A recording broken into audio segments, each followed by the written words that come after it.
So, a little recap of the adventure so far.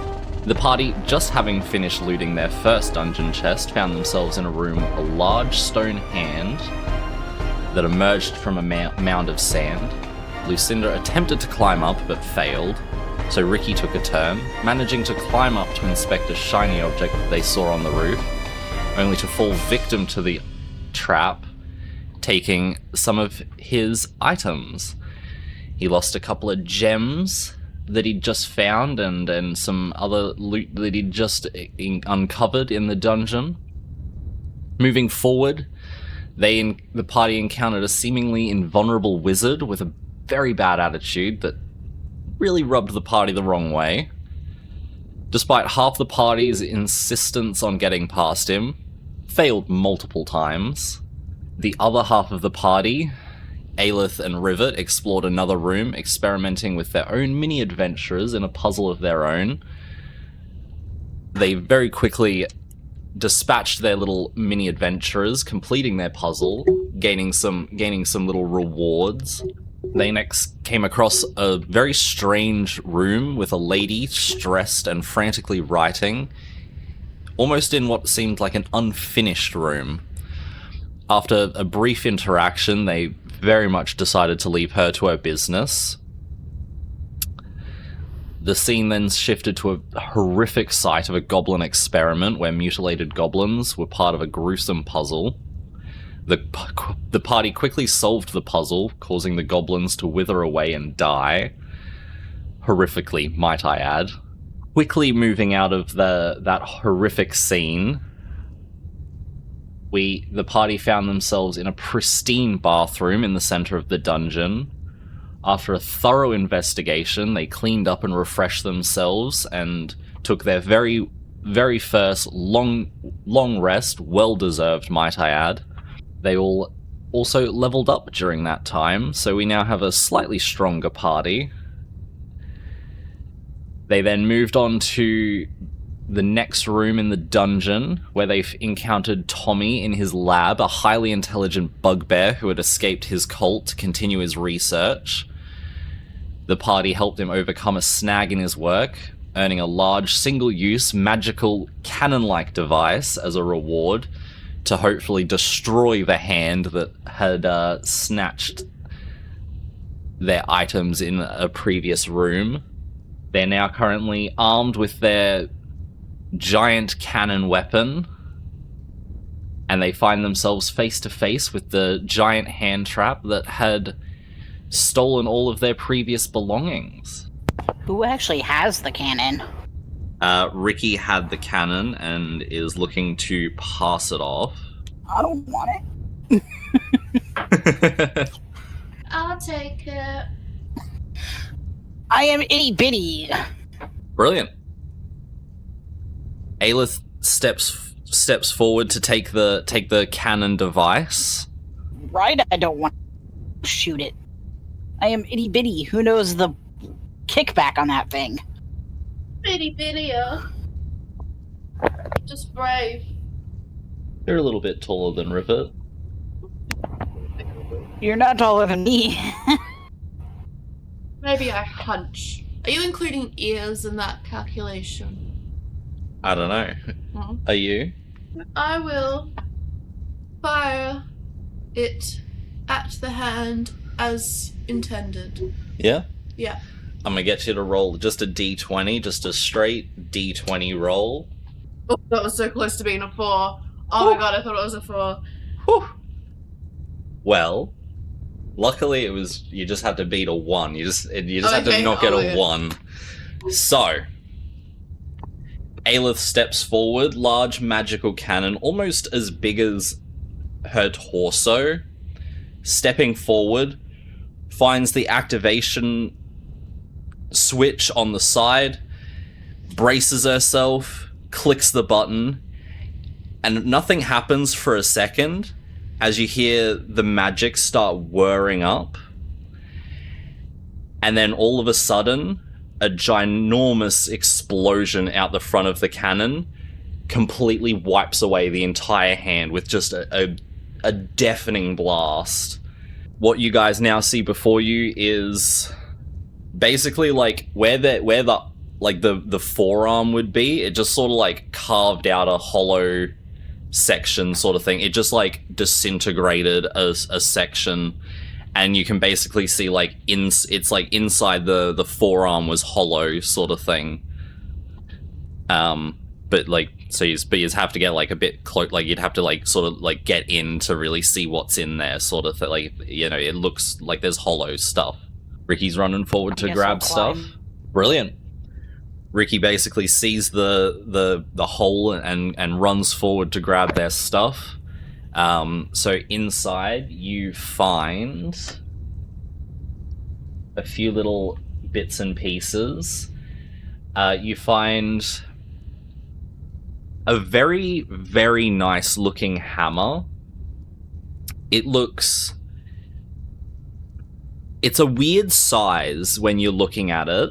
It's you'd think almost too big to use as like a building hammer and stuff like that, but then also kind of almost too small to be a like super effective like a weapon sort of thing, like a one-handed like mace or anything like that. It's you know, it would definitely like you could definitely do some damage hitting something with this for sure, but it's not like it was its only purpose sort of thing, as well as so, and vice versa. So it's like it's too big to only be used as like, you know, a normal hammer, but then so it's sort of a midpoint in the middle.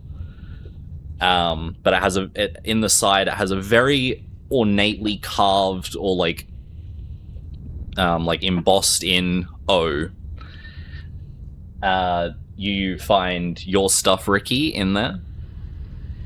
There is a religious symbol in there that I don't think any of yous would immediately recognize. If anyone wanted to try to roll a religion check on that, if you're, you know, religiously inclined or anything, if your character has any sort of religious background, you'd be welcome to throw a little religion roll in there. But probably I'd think most of yous won't know what this is. It would just be very lucky. There is some just bits and pieces of broken stuff. You assume it must be some of Tommy's stuff. There's some flasks. It looks like a tool belt, and when it fell, a lot of the instruments and things on there have broken and just, you know, soaked into the ground. There was a couple of flasks, a few tools that sort of look a bit bent and stuff. Oh, excuse me. Yeah, so a few tools that look a bit bent and damaged and stuff. You know, most of it's destroyed, but like it's like, I mean, you can, if you want to take it back to him, you're welcome to, sort of thing. But it does look pretty damaged. And you also find just the bones of, it just looks like the bones of a small creature that seems to have possibly fallen in at some point as well, you know, was possibly taken as part of the trap from someone else, but that, yeah, there's a small creature that wasn't able to get out, and the bones are there. Take it all. I think just Bob got stolen from. Yep. Sorry, just... Alright, Bob's got their stuff back and got Tommy's gear. I forgot your name. Tommy. Tomer. Can I take the butt gem? The butt gem? Yeah. That's on the roof. Oh. That shiny thing is on the roof. All you guys are taking Tommy's stuff. Can we make a stack? No, you guys did try that you guys did think about that last time, and it's on the roof. It's too high for you to be shoulder on shoulder stacking. Does anyone have a bow? Yeah. We could try shooting it down. Yeah? Yeah, go for it. Sure, just, I mean, roll give me a D20 and add add your dex to it. Just because, you know, like a quick little nimble, like just a good shot sort of thing. It's a nice, precise little shot. 15, perfect. That's literally what it was. That's what I set it at. Perfect. You fire off an arrow, and it hits right on the between the basically the plate and the stonework behind it. And you watch as the arrow almost like sort of basically just pries the plate straight from the stonework and just slides itself in between. And you watch this thin gold plate sort of just tumble down the air and land basically straight into the middle of the pile of stuff sort of thing. Grabbing it. Alright, before anyone has a real chance to do anything, Aelith grabs that, add a tiny, you know, small gold plaque to your inventory. Also, make sure you guys are like keeping good track of your inventories and stuff. Add things and stuff. You can search for items and whatnot through there. If it doesn't have, just add a custom item, but just make sure it's got enough description that you kind of remember what it is and stuff. Otherwise, it will just become whatever the words are that you have there is what people will perceive it as, sort of thing. If you guys forget, other people are going to forget, sort of thing. Like, I won't be able to track everything, so make sure you guys are keeping good notes on like what goes in and out of bags, sort of thing. Is there anything I just have a written log and the plaque was written, the thing that was written on the plaque was I wrote it down somewhere and I cannot remember, and me and Bob had this discussion earlier. It was basically a little precursor for the trap sort of thing. It basically just said you lose what you hold dear. Prepare to lose what you hold dear, or something. It's just been engraved with like a funny message for the trap. Yes. Someone read that or something, or it was like on the wall or something. Ricky read it when he was up there, sort of thing. Okay. Rotior. Every time someone corrects from now on, it's just going to be like add apostrophe Ari. All right. So, Aelith's got the little gold plate. Ricky's got his gems and Tommy's gear. Everything else anyone else grabbing anything else that's remaining? What else was remaining? Hammer, yeah. religious symbol, and small creature bones. I'll grab the hammer. Bob did get in there first, saying, "Yeah, grabbing that." What else did you want to grab, Bob? Yeah. Okay. Yep. Tommy. So, all right, Rivet. What are you grabbing? Grab the bones. All right. Rivet scoops up the little creature bones. Is the hammer? Did Bob take the hammer or no? Nope. Yeah, I'll take the hammer. Brilliant. All that's left in there is a small a religious symbol that you guys don't recognize. I don't think anyone rolled for it. No one's got a religious background. When you say religious symbol, is that akin to like a little like metal cross, or like what do you mean? Like, is it on a piece of paper, or is it like a physical? A physical item, basically like a what is like a cross? Is it a rosary sort of thing where it's like the beads and the bigger cross, like anything like sort of thing, like anything up to like decently palm size could be just like a. No, I'm alright. I won't take that. Alright, Bob's yoinking it since no one else did. Bob. Alright, Bob, when you pick up that little religious symbol, the dust that was on it unsettles, and it's actually gold. Ah. It does have a little engraving on it too, though. What does it say? To my love, to keep you safe. Wonderful. Straight into his little pocket. It's not huge. It's sort of like, it's about palm sized. It's not a huge thing, but it's like a decent size little cross. It is like it looks like a cross sort of thing. It has some other detailing on it, but yes. All right, so you guys are done in that room. You guys have the things that you want. Lucinda's currently asking for a bone from Rivet. They just want a bone, I think. So, as the party are heading back, though, through the dungeon, bonk, bonk, bonk, they are on the wall, slowly, avoiding the lady in the writing room, and we turn over to Lucinda. Okay, I'm gonna do my usual, get out my dagger and bust through the door. You're not saying anything to the party? You guys are basically like, they were... So what are you saying to the party or anything? You guys are basically like, you're walking back towards, like, Tommy's direction. Are you just, like, grabbing your daggers out and bursting through the door, not saying anything? Yeah, exactly.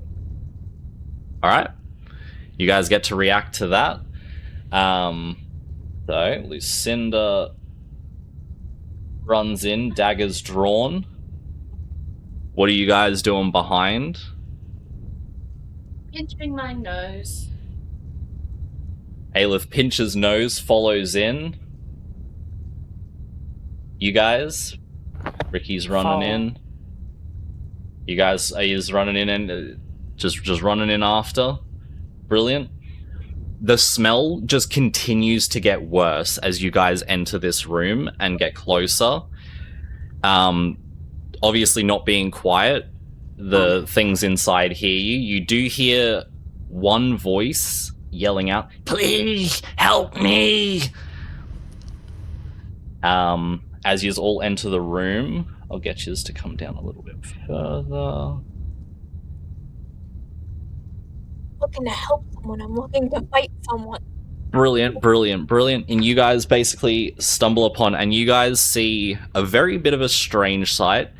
In a chair, shackled down, is a ghoul, a grotesque-looking creature of grey flesh, undead. You guys have heard about ghouls and stuff like that. These are a very common creature. It is bound at the ankles and wrists on this very nice chair. It's kind of looks like it's got a bit of a plush backing and everything, but is completely shackled down, and is sort of like pulling its arms at its restraints, sort of begging for help. Please, please! They think I've stole their bones and they won't let me go! And in front of it, you see 4 zombies that are all sort of just missing a little few various things. One's missing a bit of an arm, the other one's missing its lower jaw, the other one's missing a few ribs on one side. All in various states of decay, sort of thing. I'm gonna need you guys to all roll initiative. Oh no, what did I get us into? Every single one. What are we rolling? Initiative. 17. Got a 17 too. Oh no, Aelith. Indy got 5. Yeah. 5? 4? Alright. Oh, sorry. Yes, it was 5. I rolled a 1 plus a 4. Okay, good. So it was 5. Good stuff. Alright. So, leading this one off is Rivet. What are you gonna do first? Guess I'll aim at one of the zombies. Yep, anyone in particular sort of thing? You probably, from where you currently are... The one that would be easiest for me to hit. Probably this, the second one down sort of thing, because you won't be able to hit that first one. Yeah, that's around the corner for me.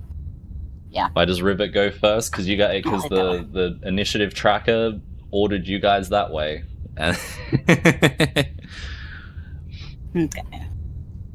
So. Kick.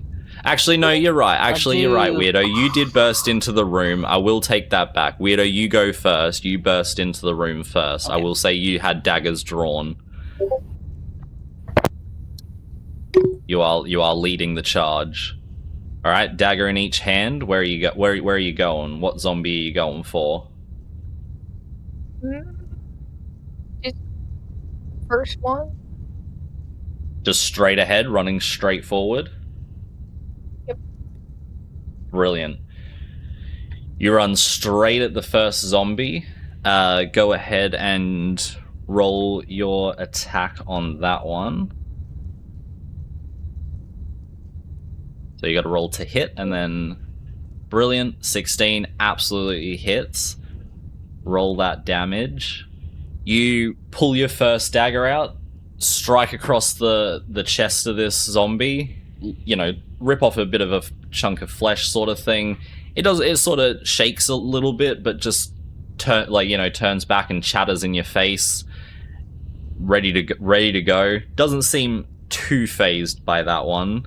You definitely hit it. You definitely did some damage, but any other things you're doing? You got bonus actions and stuff? I mean, I have 2 daggers, right?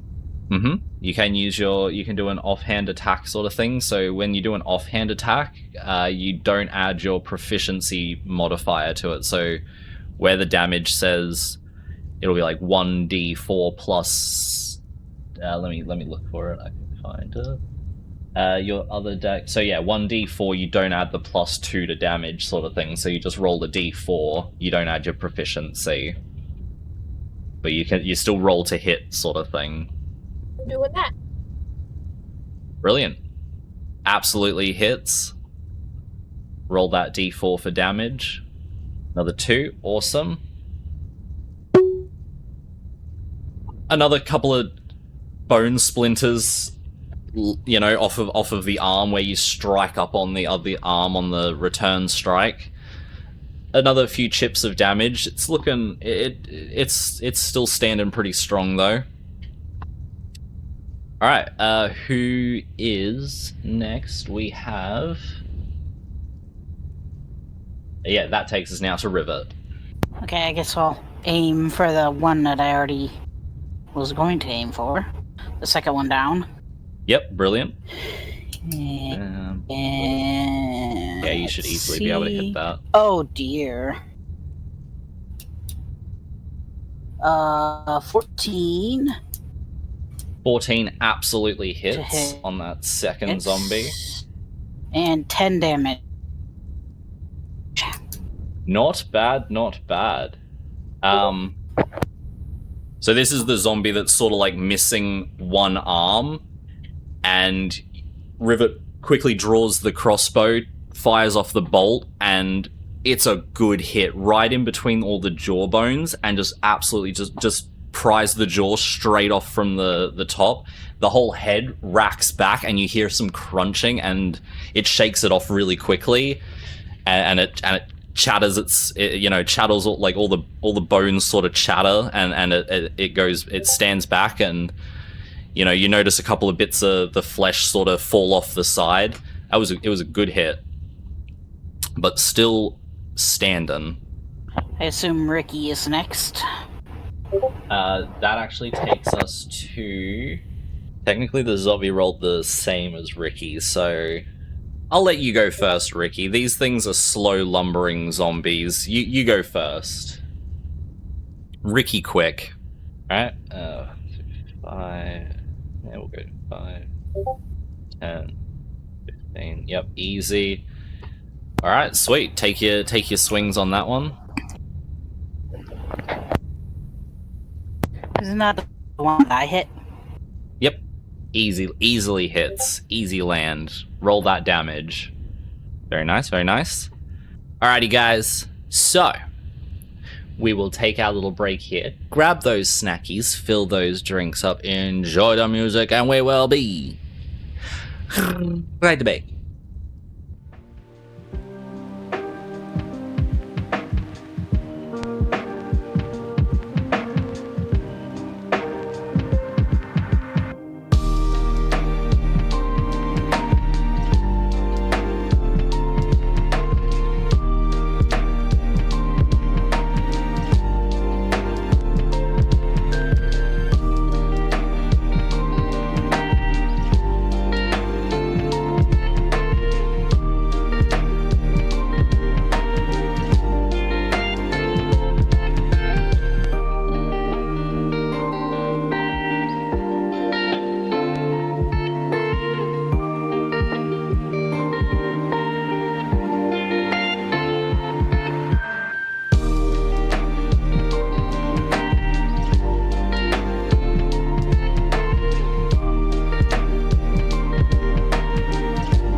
And we are back.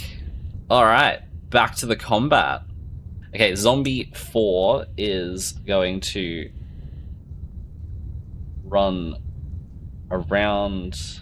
Yeah. I think it's just going to start going up towards the other people. So it sort of gets to there. Because Zombie... I think there's a zombie that's missing a turn. Oh, Zombie 3 missed their turn.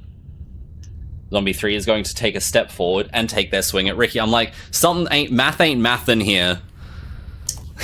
I was like, this one should have already moved, and then I wouldn't be able to put this one. So this one's going to step forward and take a little swing at Ricky. Zombie 3 is going to... It's going to take its little slam attack against Ricky. It is going to be a natural 1. Wonderful.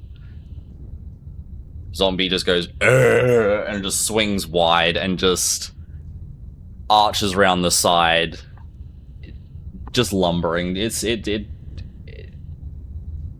fallen apart. It's just not having a good day, and that's going to be its entire turn. Now it's Zombie 4's turn, and it's going to move over there and not be within range of anyone and be sad. And then that takes us to Zombie 1, which is going to take its swing against Lucinda.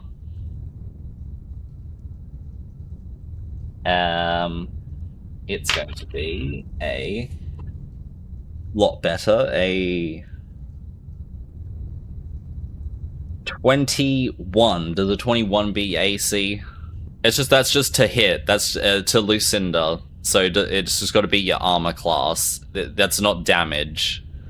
That's just to hit. Alright. So it does 5 points of damage. And that takes us to Aelith's turn now. You have a zombie coming towards you and Rivet, and there's 3 on Ricky and Lucinda. It looks like 2 are relatively focused on Lucinda, and 1 is attacking Ricky. It's kind of a bit of a wall there. You would have to go around, and you don't have the... Unless you want to try to, like, jump over or anything like that. So where are you trying to get to? I think, like, between the big guy and the 2 fighting Lucinda. Alright, 5, 10, 15, 20, 25, jumping over here, sort of thing. Alright, you land here.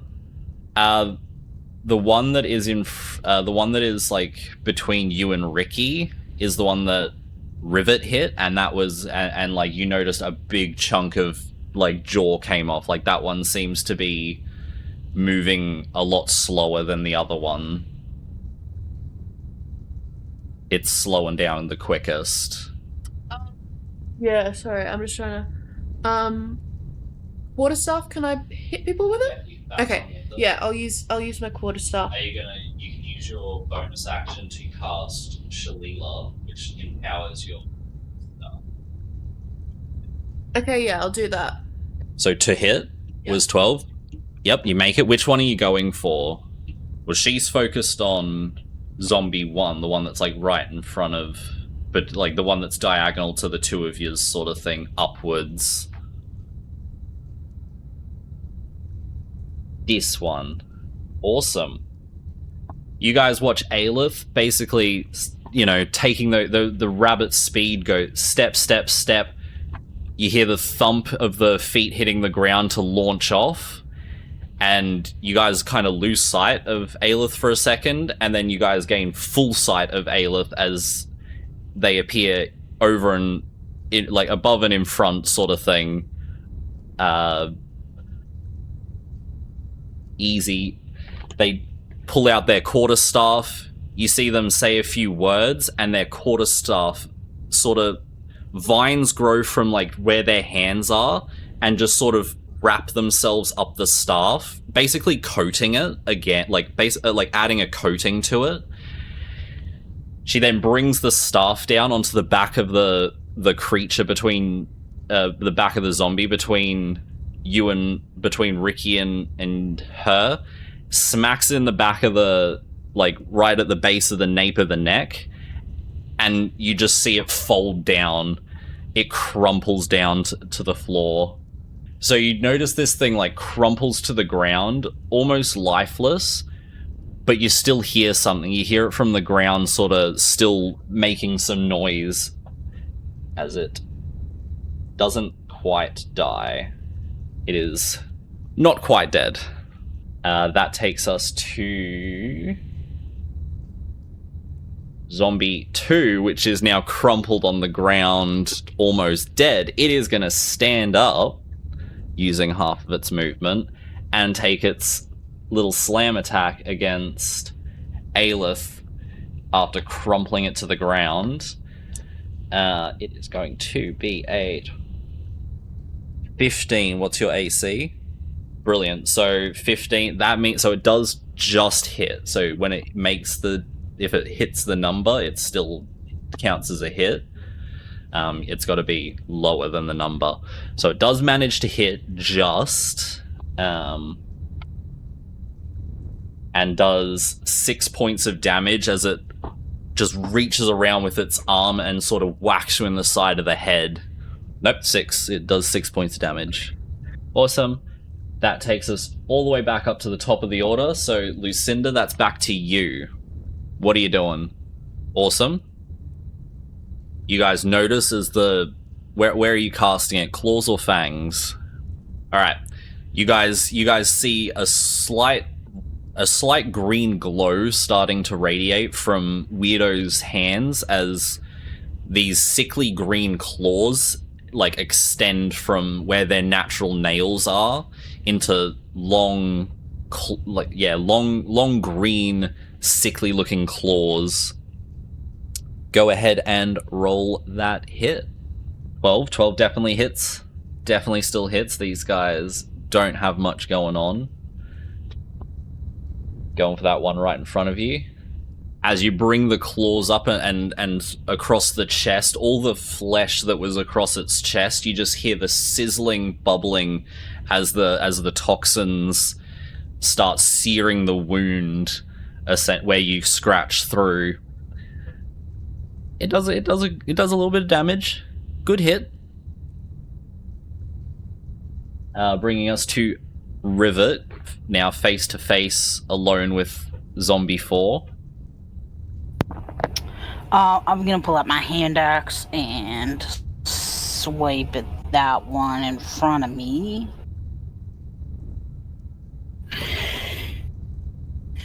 And wonderful. Definitely hit it. And oh wow, 3 damage. What was the to hit? It was 23. Oh yeah, definitely. Yeah. Easy. And then 3 damage. Without a fact. So you take your step forward, bring out the hand axe, you quickly sort of like holster you just let it sort of like fall to your side. You let the crossbow sort of fall to your side. It's, you know, got its a little attached thing. And you pull your hand axe out and draw it up for a good hit. And you deal 3 damage to Zombie 4. Wait, was it 3? 3, yeah. Brilliant. A few bone chips come off the side, a little bit of flesh.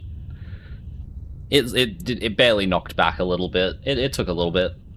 Zombie 3, sad after failing to hit Ricky, is just gonna try again. If at first you don't succeed, roll a 18. Does that hit you, Ricky? Alright, dealing 4 damage to Ricky. Zombie 3 just sort of lumbers the arm up and just smacks down on the shoulder. 3 damage. Alright, roll that to hit. Taking your swings at Zombie 3 now, changing focus. Brilliant, definitely hits. Roll that damage. 6, nice, nice. Zombie 3, who has not taken any damage as of yet, takes its first damage. Taking a nice hefty chunk of flesh off the side near the bottom of the ribs. You notice some bone fragments in there as well. Good hit. Good solid hit. Alright. So zombie 3, 1. So zombie 4.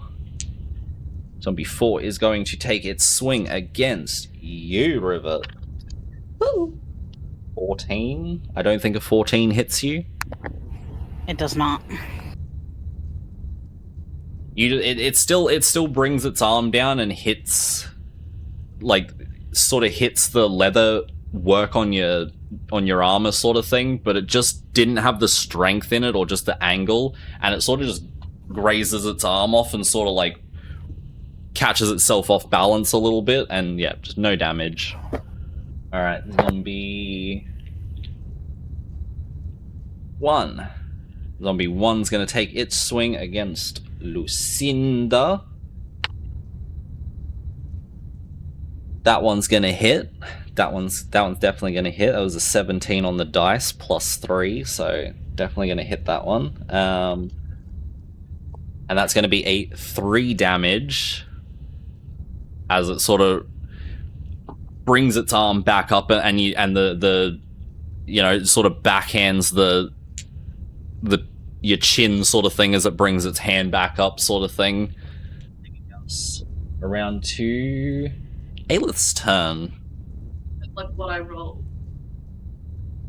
So you roll to hit and then you roll damage, and that's how much you do. Okay. Your Shalila lasts. Yeah, you don't really know. Like I sort of have told, like, the one between you and Ricky was basically crumpled up on the floor and managed to sort of like pull itself together and stand back up sort of thing, like, you know, get some things back into place. Classic like anime, like, you know, got back up, straightened its head a little bit.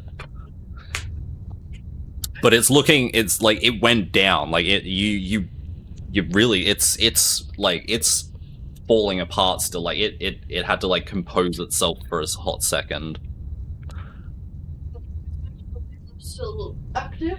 It should say on the spell. It's Yeah, so that's like 10. So you get 6 seconds is like your turn. So it's like 6 seconds is like I think the round. So it's like you get like 10 turns or something. Yeah, you get okay, with cool. it. It's you've got it for a while. Club him again. Brilliant. Roll to hit. So 9, and then my damage is 10. Wonderful. So to hit, even on a 9, you still hit. Definitely not much going on for a zombie. And with 10 damage, this thing crumples once more, just again, straight into the side, this time because now it's like sort of facing you a bit more. Straight into the side of its like collarbone and everything, and just crumple this thing down again. And it does not make it this time.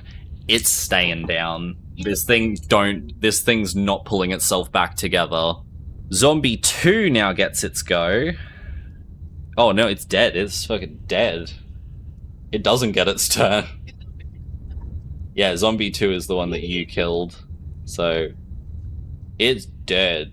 It's back to dead. That takes us back to the top. So Lucinda, that's back to you. All right, Primal Savagery activates once again. Nice. Zombie 1 taking its damage. The other one.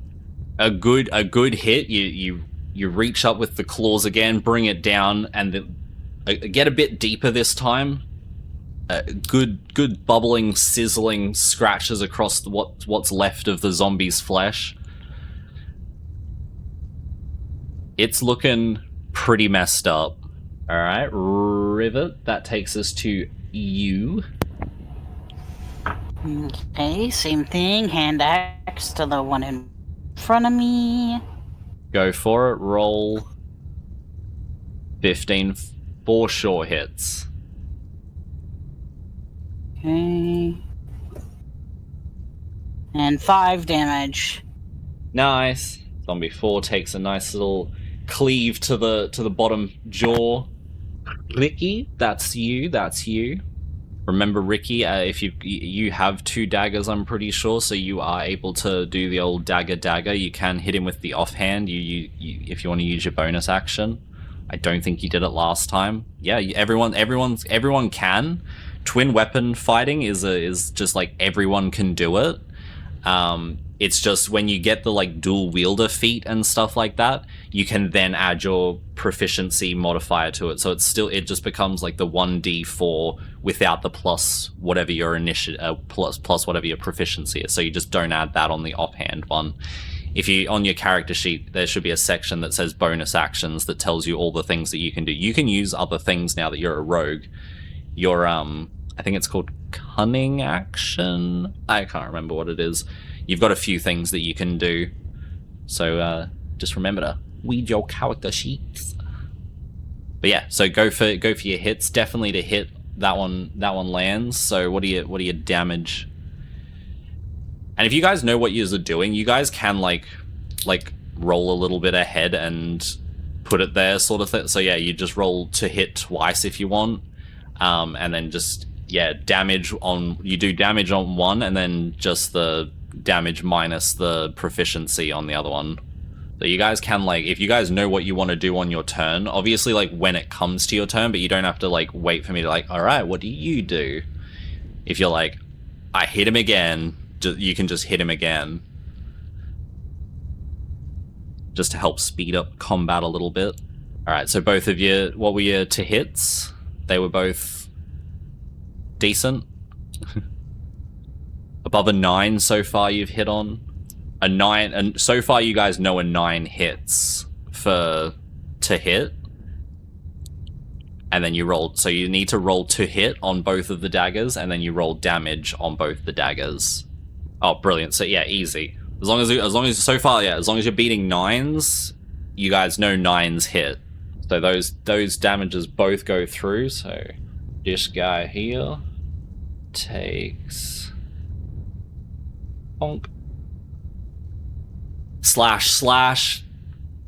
Couple of bits of flesh fall off. Good hits. Still standing. And we move round to Zombie 3's just going to take its swing back.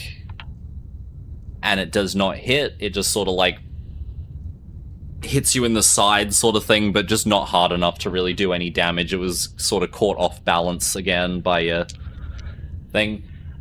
Zombie 4 gets its attack on. That was not a good roll. It misses Rivet. These guys suck today. And that brings us to Zombie 1, who takes their swing at Lucinda and misses. Well, does a 12 hit you, Lucinda? What's your AC? Does a 12 hit? Alright, 12 does hit. I was actually, a +3 on that might hit. It does 2 damage. Not a very hard hit. You just cop another forearm to the side. Bringing us to Aelith. I'll move to the one that Ricky's been fighting and help him with that, because Lucinda doesn't want me stealing her kill.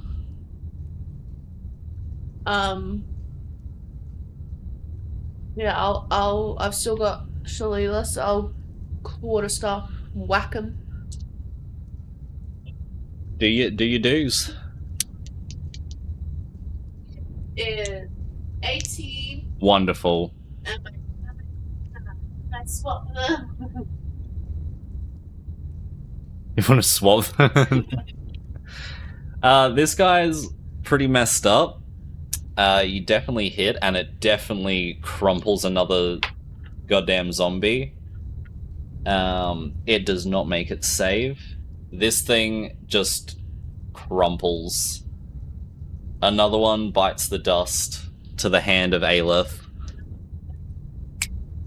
Bam, bam, bam. Alrighty. We no longer have that zombie, and we no longer have that zombie. They're both dead. She killed them. Okay. Yeah, that takes us back up to the top. Lucinda, jumping in, going with your primal savagery bite. You got a 7. A 7 just hits. Just.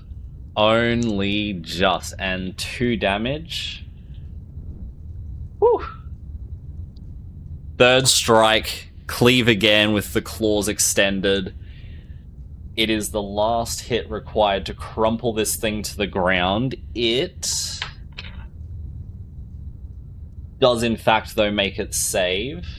So whilst crumpled onto the ground, you still hear it making noises, and it starts putting its hand down to, like, get ready to get up again, sort of thing. Awesome. Ricky now has death around him. You got two zombies to attempt from. This whole time as well, like the ghoul in the chair has basically just been pulling at his chains, being like, "Help! Help me! Help me!" Yeah, go for it, Ricky. I feel like that'd just be an unarmed strike if you really want to. Yeah, I think you've just got a clear. I think yours is just like a clear, just a straight damage, right? Unarmed to hit, 22 easy. Yeah, it hits. So you're stepping forward to Lucinda's zombie. Yeah, it's just. I'm pretty sure your unarmed strike is just a 2. It's just you straight up do 2 damage every time. Because it's like, I think yours becomes a D1 plus 1. So, yeah, so you punch down on this thing, or you just stomp down on it. It makes it save. You definitely, like, you stomp down on it. You hear the smushing sound, but its arms still in the position, ready to get up, and you still hear some like groaning and just noises, sort of thing. So I mean, you do have your bonus action. Bob, with foot still on, just sort of crunches down a bit harder, going again for 2 damage. This thing still makes it save. Yeah, just if you can choose something else. To hit is 7. Yep, it hits. I rolled anyway for its con save. I just assumed you'll hit. Did we? It's fine. It survives. I don't think so. Did we? Because I usually go after Lucinda. Oh, we very well could have. That's okay. And you just hop right to Ricky. It's okay. I think it's because I was clearing out zombies. The tracker moved around a little bit. Yeah. I'm sorry. No, you're not. Sorry, talk maybe. Yeah, alright, well, yeah, you're up now then, Rivet. Ricky did the crunch again, and it saved, it got it saved, so it's still holding on, barely. Somehow. Okay, I'm still gonna go for the one in front of me, which I rolled a 19 to hit. Brilliant. And 6 damage. Wonderful. Good cleave across the front. You see some bone splinters scatter across the ground. Still standing. Done your job. Any bonus actions from you? I don't know. Do I have another? I don't think I have another. I mean, technically you could punch, I suppose. Like, you got hand axe in one, you could punch with the other, I suppose. I guess. 15 to hit. And 3 damage. Cleave with one hand, noticed it didn't go down, immediately just goes for the sucker punch to the face. 3 damage. It's still standing, but extra damage is extra damage. I mean, it's a zombie. You punched in? You punched it in the the goddamn waist or something. You just punched his kneecap. Sorry, River. Sorry, the height difference I forgot about. You just absolutely left hooked his kneecap and threw it off to the side.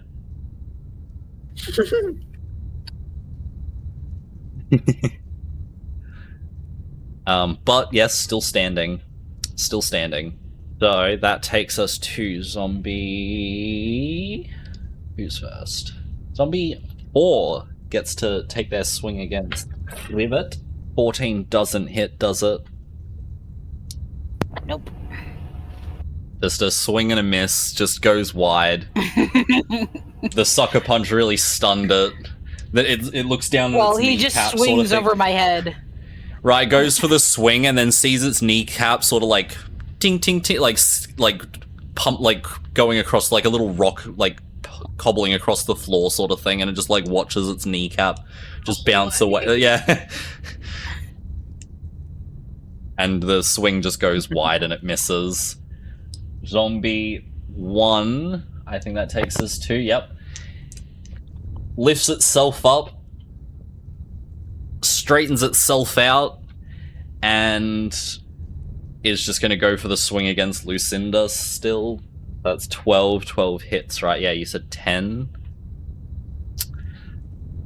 Alright, taking 6 damage off that one. Gets a good hit onto the side sort of thing, just hits you in the side of the jaw with its forearm.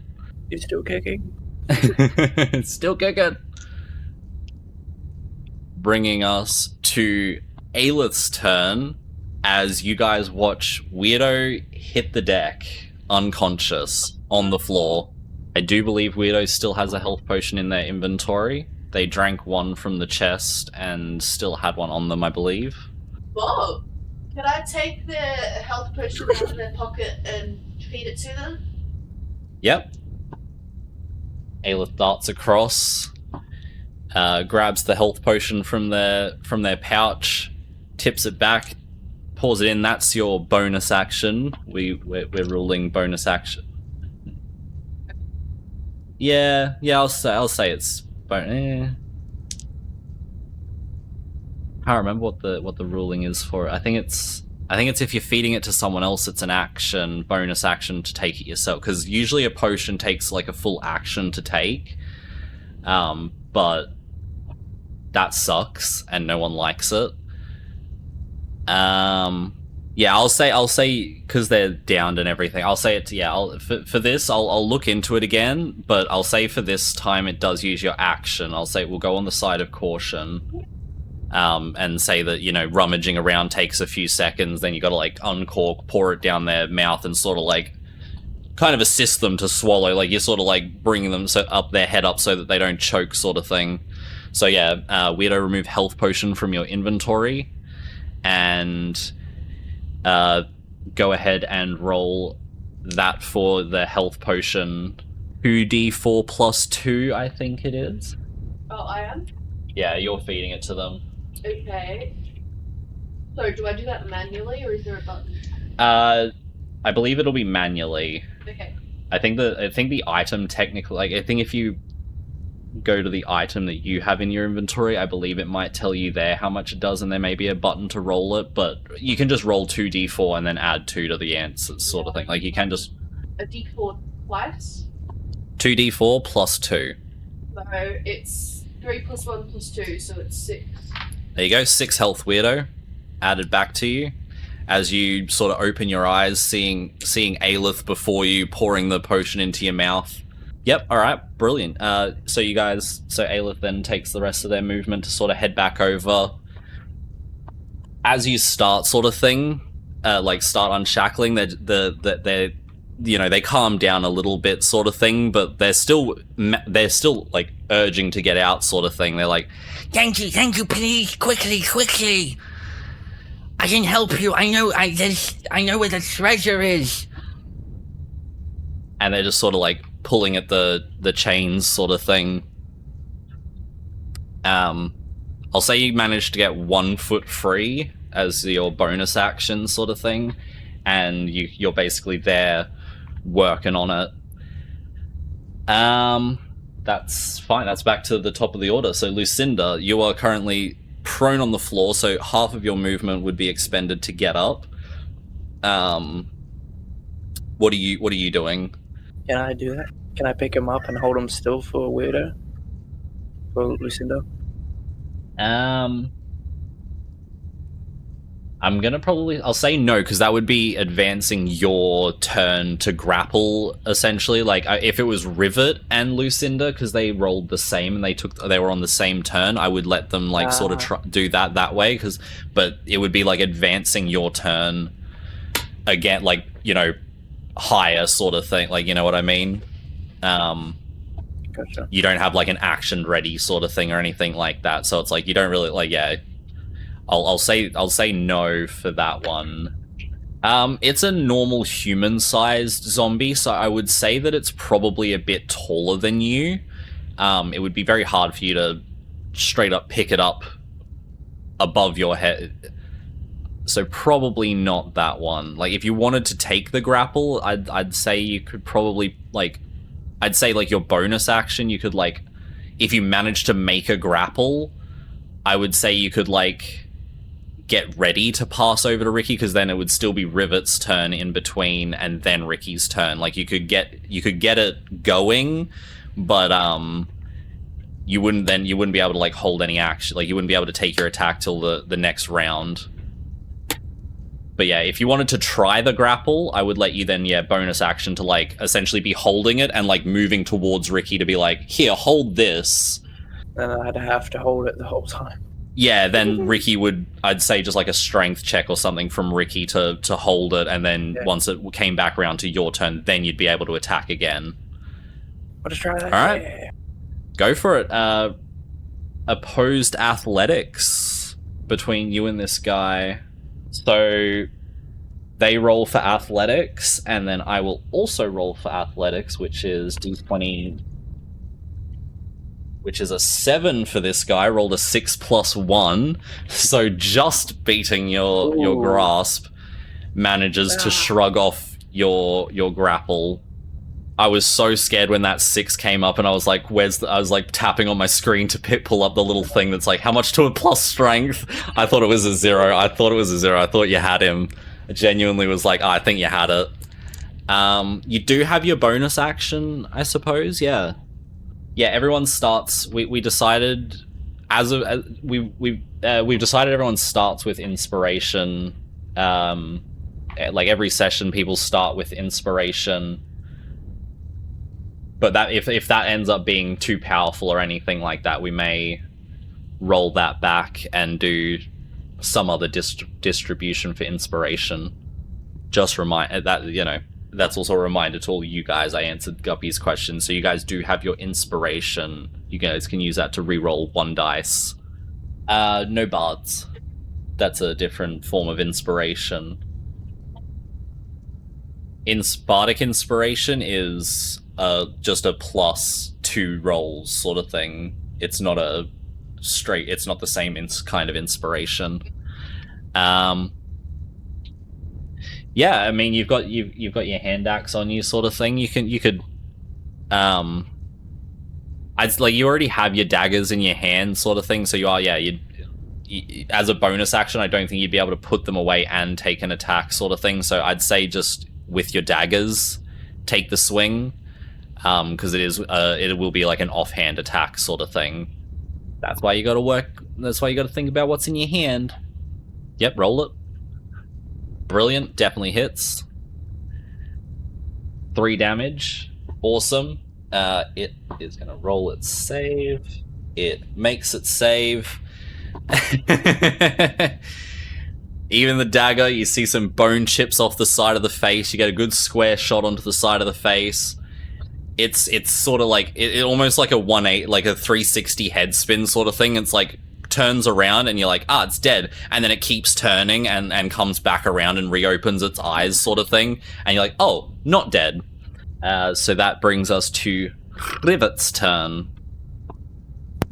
Okay, I rolled a 15 to hit and then 4 damage. Wonderful, wonderful. Zombie hurty.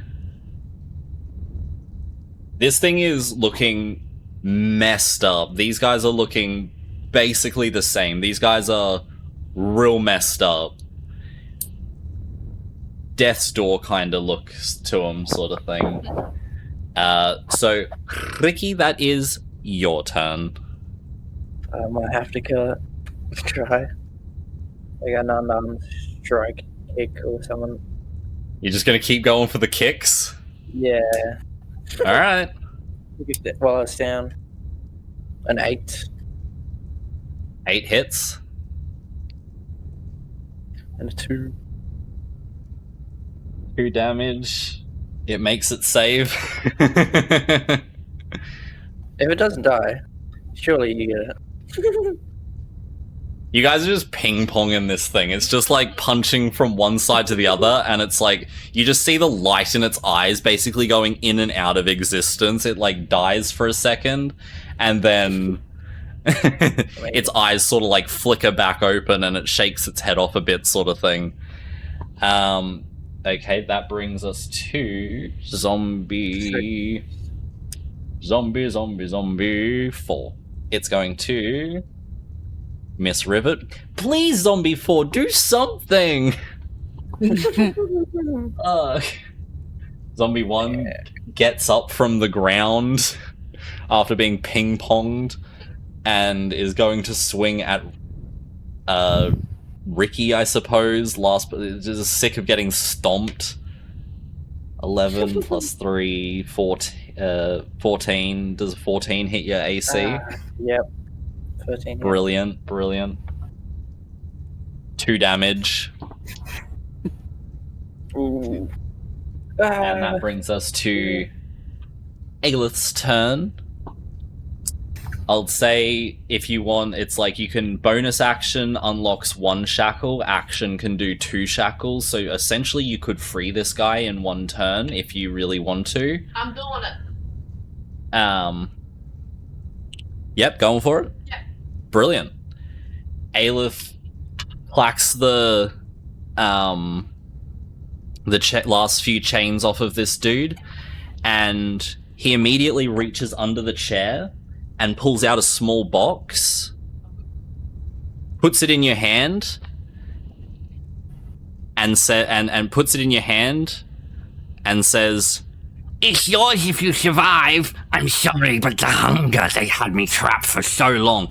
so whilst holding your hand, it's going to enter the initiative round. Yeah. Undead, am I right? Yeah, they both rolled pretty well. So they go with a... Oh. Yeah. What have you done? So, yeah, you have a now small box in your hand whilst being held by something that is going to attack you. Give me 1 second. Yeah, so the ghoul is going to basically, whilst holding onto your hand and like putting so they put the little box into your hand, pull you forward, and sink their teeth into your arm. They're going to try to land their bite attack. Does a 12 hit you? Armor class. No. So it did it for a quick bite sort of thing, and you have your leather armor does sort of have the you've got like leather, it's basically forearm protection. It's like a bracer. Bracers. Yeah, that's it. So you've got your leather braces, and the teeth kind of, and they just don't really go through. The leather manages to hold its teeth back, and I will say that it does have you held, so you will be classed as grappled, so you will need to make an attempt to get out of this on your turn. Oh, it's not my turn yet? You use your full action to get it out. But we now go back to the top of the round with Rivet. Oh no, sorry, Lucinda. I was gonna say. There's a lot of, let me tell you, there's a lot of people that rolled the exact same. There is 3 people that all went in the exact same round of combat. Yep, go for it. Go for your Primal Strike. If that's what you're going for, yeah? 18 definitely hits. Roll that damage. Gonna try to make it save again. It makes it save. Oh my gosh. Massive bite out of this thing, basically tearing a bit of bone fragments all into your mouth sort of thing, and some of the flesh. You spit it out sort of thing, and it's still standing. It's still standing. Okay, so that one won't die, and the other one won't hit me. So what are you doing now? Rivet. Same thing. So let's go. Oh dear, I got an 8 to hit, so I barely Does hit. Does hit. 3. And I did 3 damage. Axe comes in straight down into the side of its knee. It starts buckling over towards the side. It's gonna make it save. It makes it. It gets about halfway down, like into crumpling, and holds itself there as you see its eyes sort of like open back up and, you know, come back into life, and it just holds itself there in like a half crumpled down position, you know, like twisted in the middle, but still just hanging on. That takes us to the ghoul's turn again, who is going to... I think it's just going to go for the bite again. It's got you kind of grabbed, so it's just kind of going to go down further and try to bite again. 9 doesn't hit. It literally goes down a little bit further, but it's like literally like just a mouth distance down, and just bites into the leather bracer again. Just panic, like just kind of panic biting. It must be like it's hungry. It's just like like trying to bite down your arm, and it's just like biting along the bracer, sort of just like nyang nyang nyang nyang, and it has just not done no damage, just not getting through.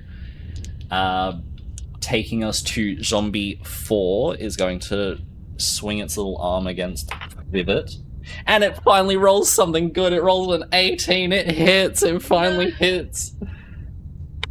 And it rolls a 5 on damage for you, Rivet.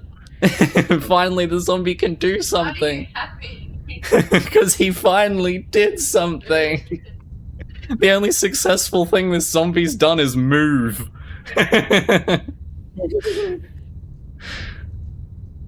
Finally. Alright, and then the next zombie's gonna take its little swing against... I'm just gonna say it's just gonna start lumbering around. So it took its swing against Ricky, now it's going against Lucinda. With another 18 to hit. Dealing 3 damage. Alright, so, yeah. That brings us round to Aelith. Your turn. Okay. If you want to try to get away from this thing, you need to roll a strength... I'll just say a DC 10 strength. It's only it's kind of a bit weak. It's hungry. It's just It's like panicking a little bit. Yeah, your strength modifier sort of. Or yeah, on the top I think it is. Let me just double check it. I think I've got a grapple thing here. Yeah, so if you can get away from the grapple. So yeah, I'd just say a DC 10 strength check. All right. No, didn't make it. So like you're pulling away and you just can't get away from this thing. It's just got you held, sort of thing. So you don't really get a turn, bringing us back up to Rivet. Oh, you're technically not incapacitated. So if you can do anything, yeah, if you can do anything. What's... well, no, so you are restrained. You have a movement of 0 and you can't bonus... So you're, like, essentially held. But you could, like... I don't know what you can really do. Yeah, sure, why not? I'll let you do a bonus action hit on it sort of thing. So, yeah, you probably can't use that because it says it's got a somatic component, so you need to do a casting thing with it. All right, that's fine. But yeah, if you want to take an offhand hit with it sort of thing, yeah, bonus action hit. So you just don't add your proficiency to it. Yeah, your shillelagh should still be active. So yeah, bonk it with your quarterstaff. Just don't add your proficiency. So if it's a D8 plus 2 or whatever, just don't add the plus 2. Whatever the plus is, don't add that. Yeah, still need to hit.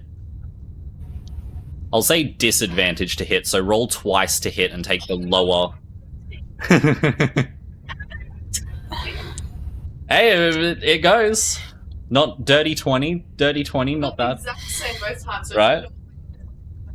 No. Okay. So now roll that damage. Yeah. Whatever it says to roll, but don't add the plus at the end. It goes 6. Alright, 6 damage to this thing.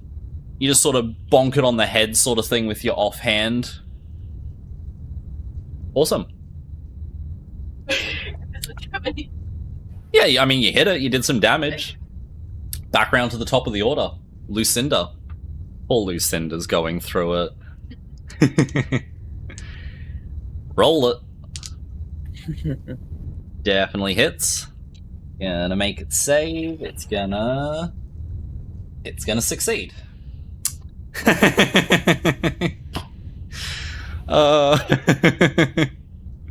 These guys suck. They're weak, but they're resilient. Yeah. You hit it with the claws again, scratch across its face, and it's just eyes close for a second, and it just catches itself and shakes it off. Eyes back open. Rivet. Okay, I already rolled. I rolled a... Try not to roll before your turn, sort of thing. Like roll, like soon as it's your turn, do the roll, so it's not just yeah. moss Well, you up said sort of me, thing. and then you went back, so I had already rolled. All good, all good. But go back, see if I can find it. Yeah, I rolled a 19 to hit, and then I did 3 damage. Awesome. It's gonna try to make it save. It's going to fail. Dead. Yay! Yay! 1 damage. It's dead. Yay! All right. I mean, you still have your movement and you still have your bonus action, so you can go to where you want. So could I? How far can I go? You can move. I think, what is it? 6 of the squares. They're 5 feet each. You've got 30 feet of movement, I believe. Diagonal too. Yeah, I'm kind of just ruling diagonal is 5 feet. Sometimes I'll just like step you funny sort of thing. So it's like if you were like there, and like I probably won't do like 3 diagonals in a row. There might be one where I got kind of give you as like 2 movement and then do another diagonal. But like pretty much like I'll sort of like count it out, and it's like, you know, just to seem fair, because like I don't want to have to try to do math. I want to go to Eilith and see if I can help her get undone from the school. Yeah, brilliant. 5 gets you right behind there. So I would say, if you want, because it's only got like a hand on, like if you wanted to like specifically just go for like an attack on the hand, a good hit will let it go. It'll let go. Or if you want to like try to pull Aelith away, you can go for like a strength check or something like that. If you want to try to pull pull them away. So you decide what you want to do. You'll have to do not like a 1 in a million hit or anything, but like a good bit of damage sort of thing. Like I think I'm gonna try to hit it. Brilliant. I will say you'll probably have to. So what was that? 1, 2, 3. 16 to hit. I'll say you just got to sort. You still make it, but you got to sort of like weasel your way around a little bit to get into area.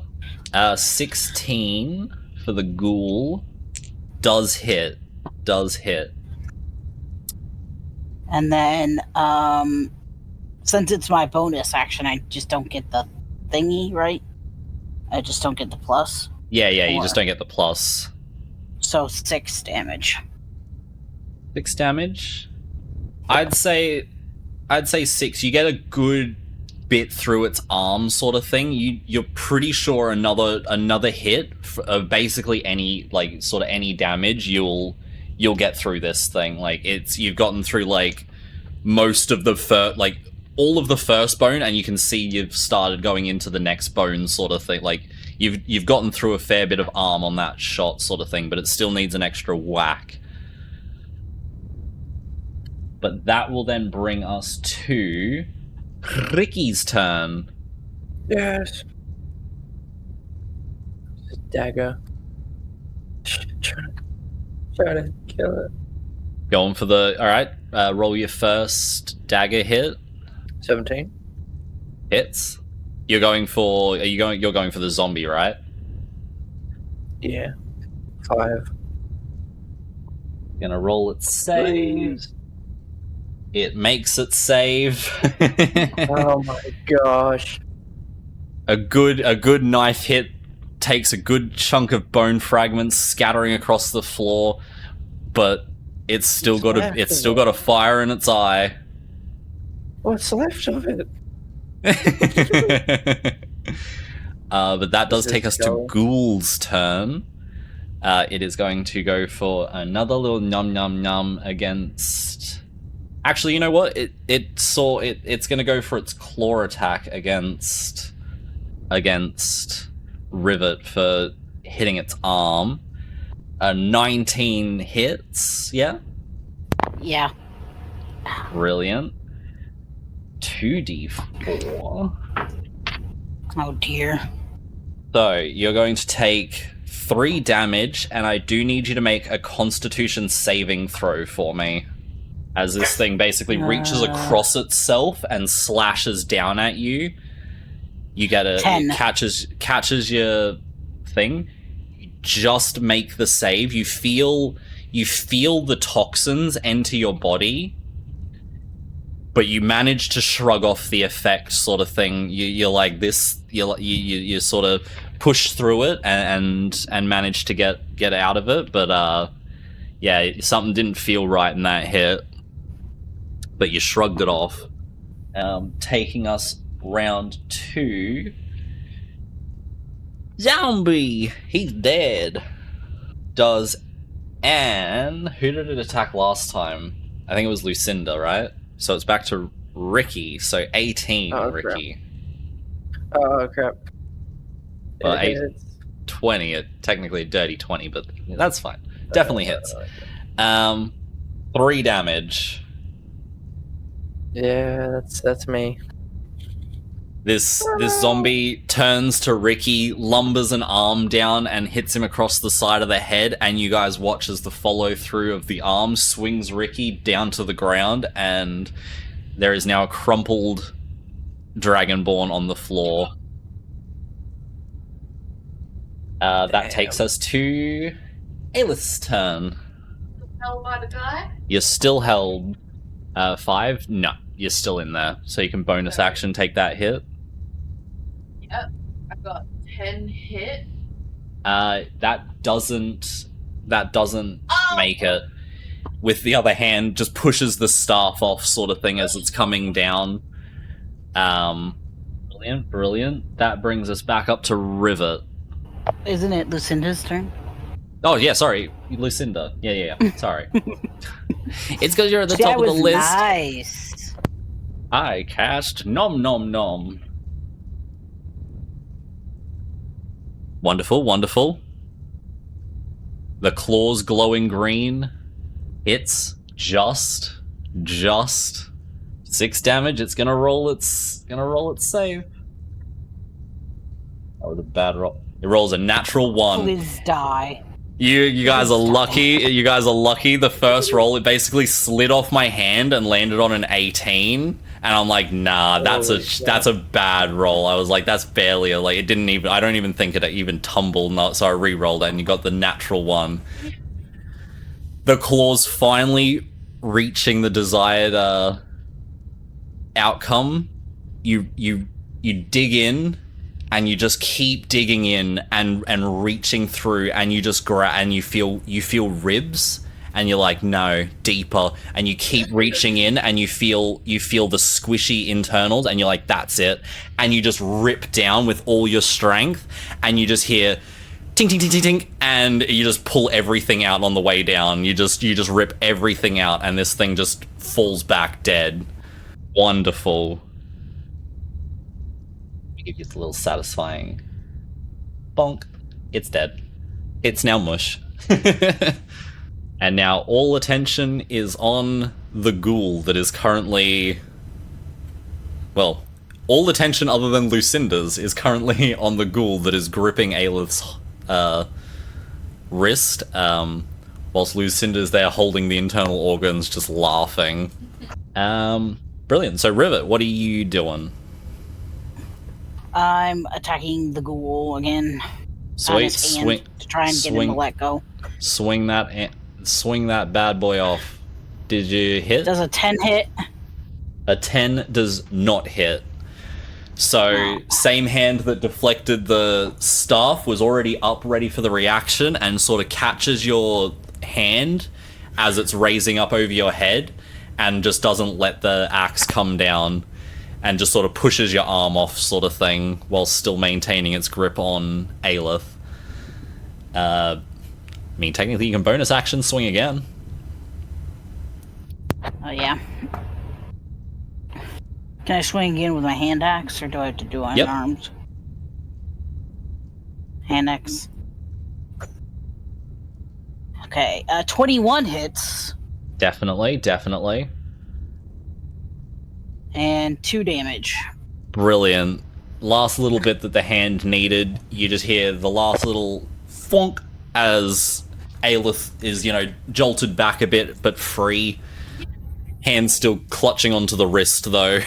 but free nonetheless.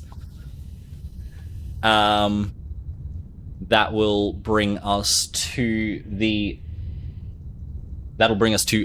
Ricky's turn, who is down currently. I'm gonna need you to roll a death save for me, Ricky. Yeah, D20. Higher than a 10 is good. 10 or lower is a fail. And you need 3 fails is permadead. 3 successes, you're at 1. That is your first fail. As you guys all hear a from Ricky as a little bit of blood comes out. Bringing us to the ghoul's turn. I'm going to say it'll just take the bite attack against Aelith. With a nat 20, it's going to hit, and it's going to hurt. This is the most dice I've ever rolled at once so far. This is the first... I think this might be our first enemy crit. Oh, crap. Aelith takes 12, 17, 18. You take 19 damage. Already dead at 6. As almost makes it a automatic death save. If it had to hit 1 more damage, it would have been double your current HP, so it would have been an automatic death save, but you're lucky. So You are at 0, and your next turn you'll make your first death save. But this thing has basically pulled down far enough on your arm, sunk in. right in between like the sort of your forearm and your like sort of like right above your elbow. Essentially, it's taken a massive chunk out of the inside of your arm as it starts bleeding profusely, and you guys watch Aelith hit the deck.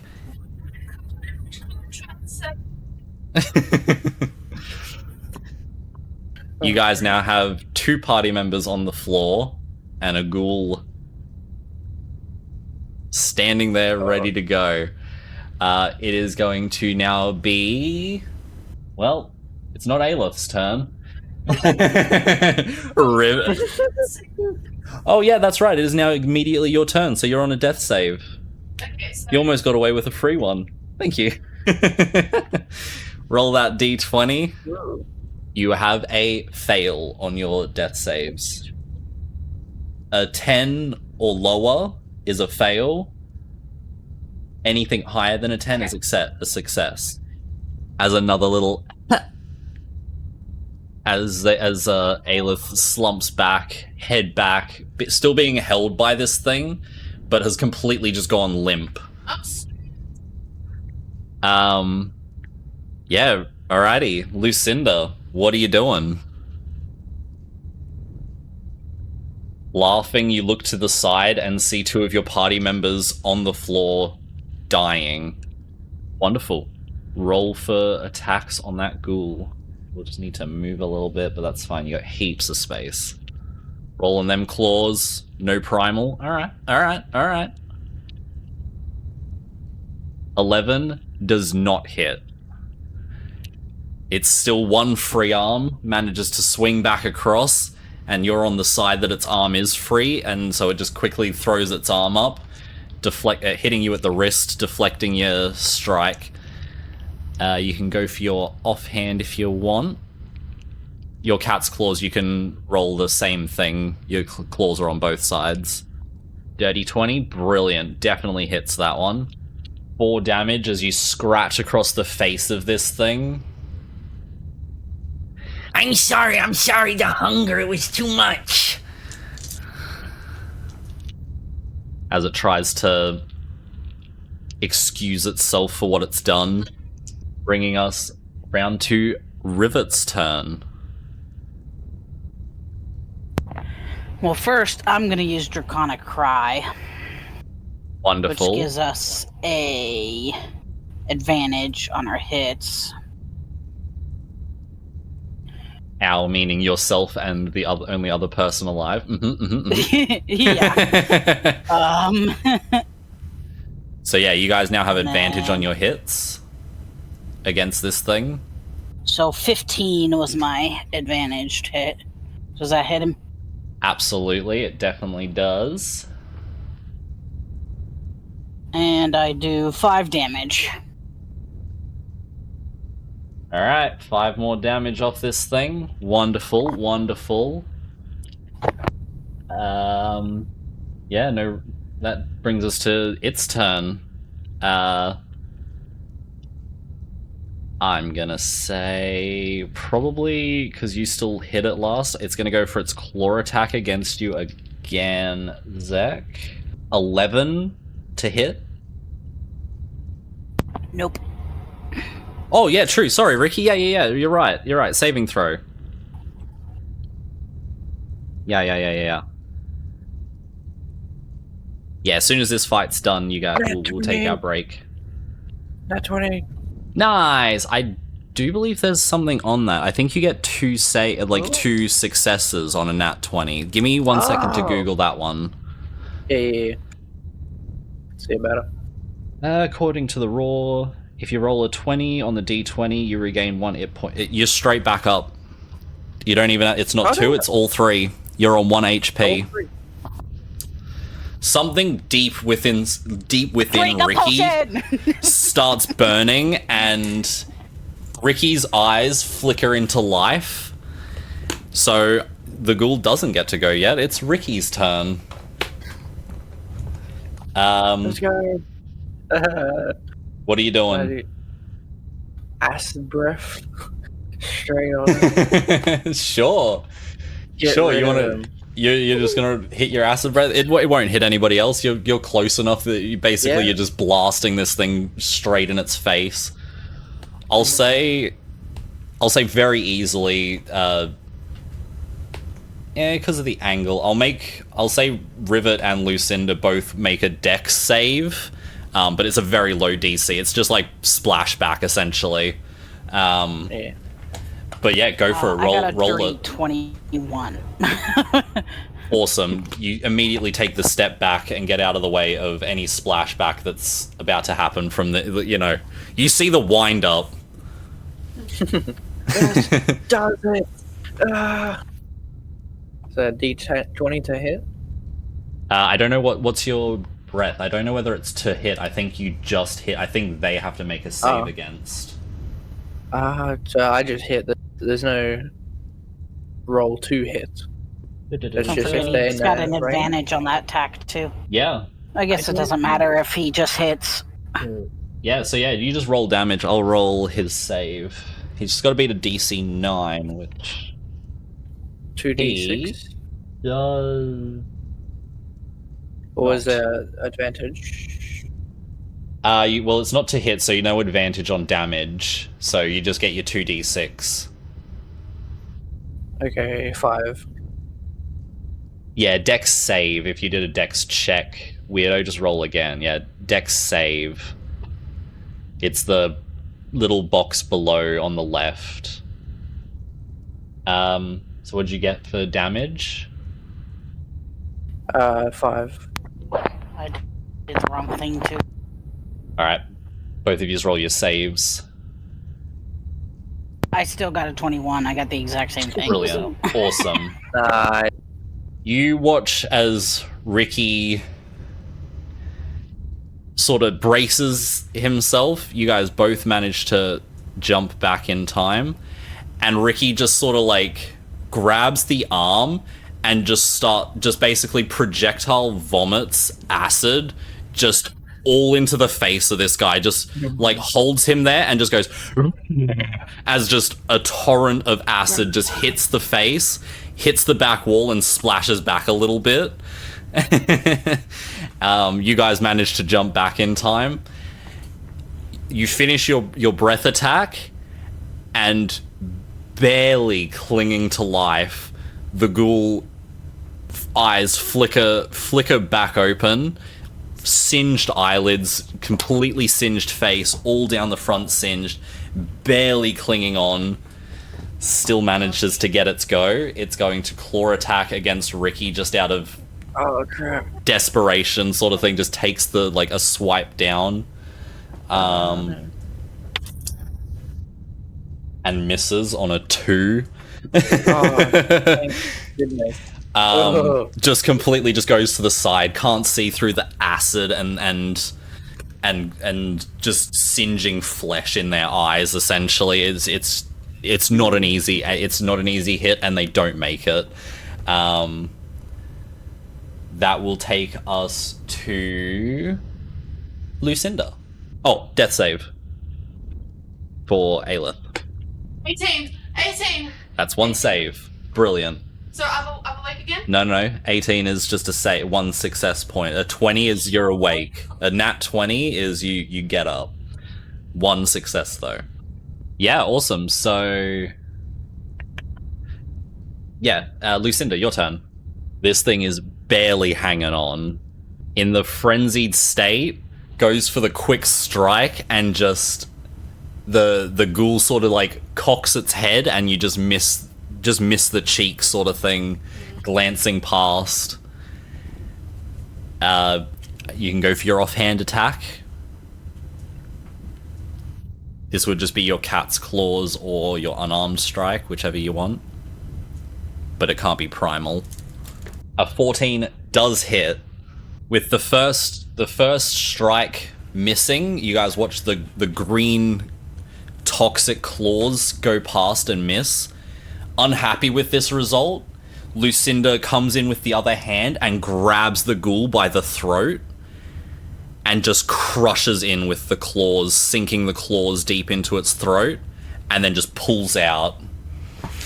This thing grabs at its throat and starts clawing at its neck, where it is now missing a massive chunk of flesh, as you see a few little spurts of blood, and it just crumples to its knees and falls forward onto the floor.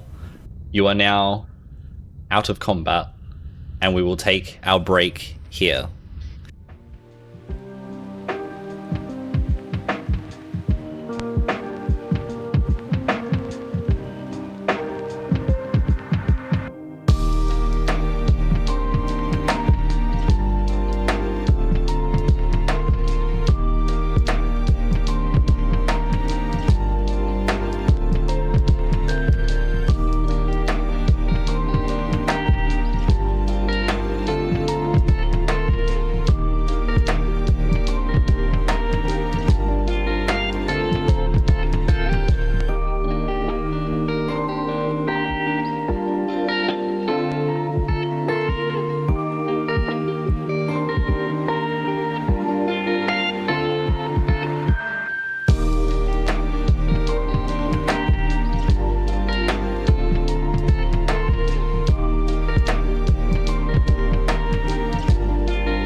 And we are back.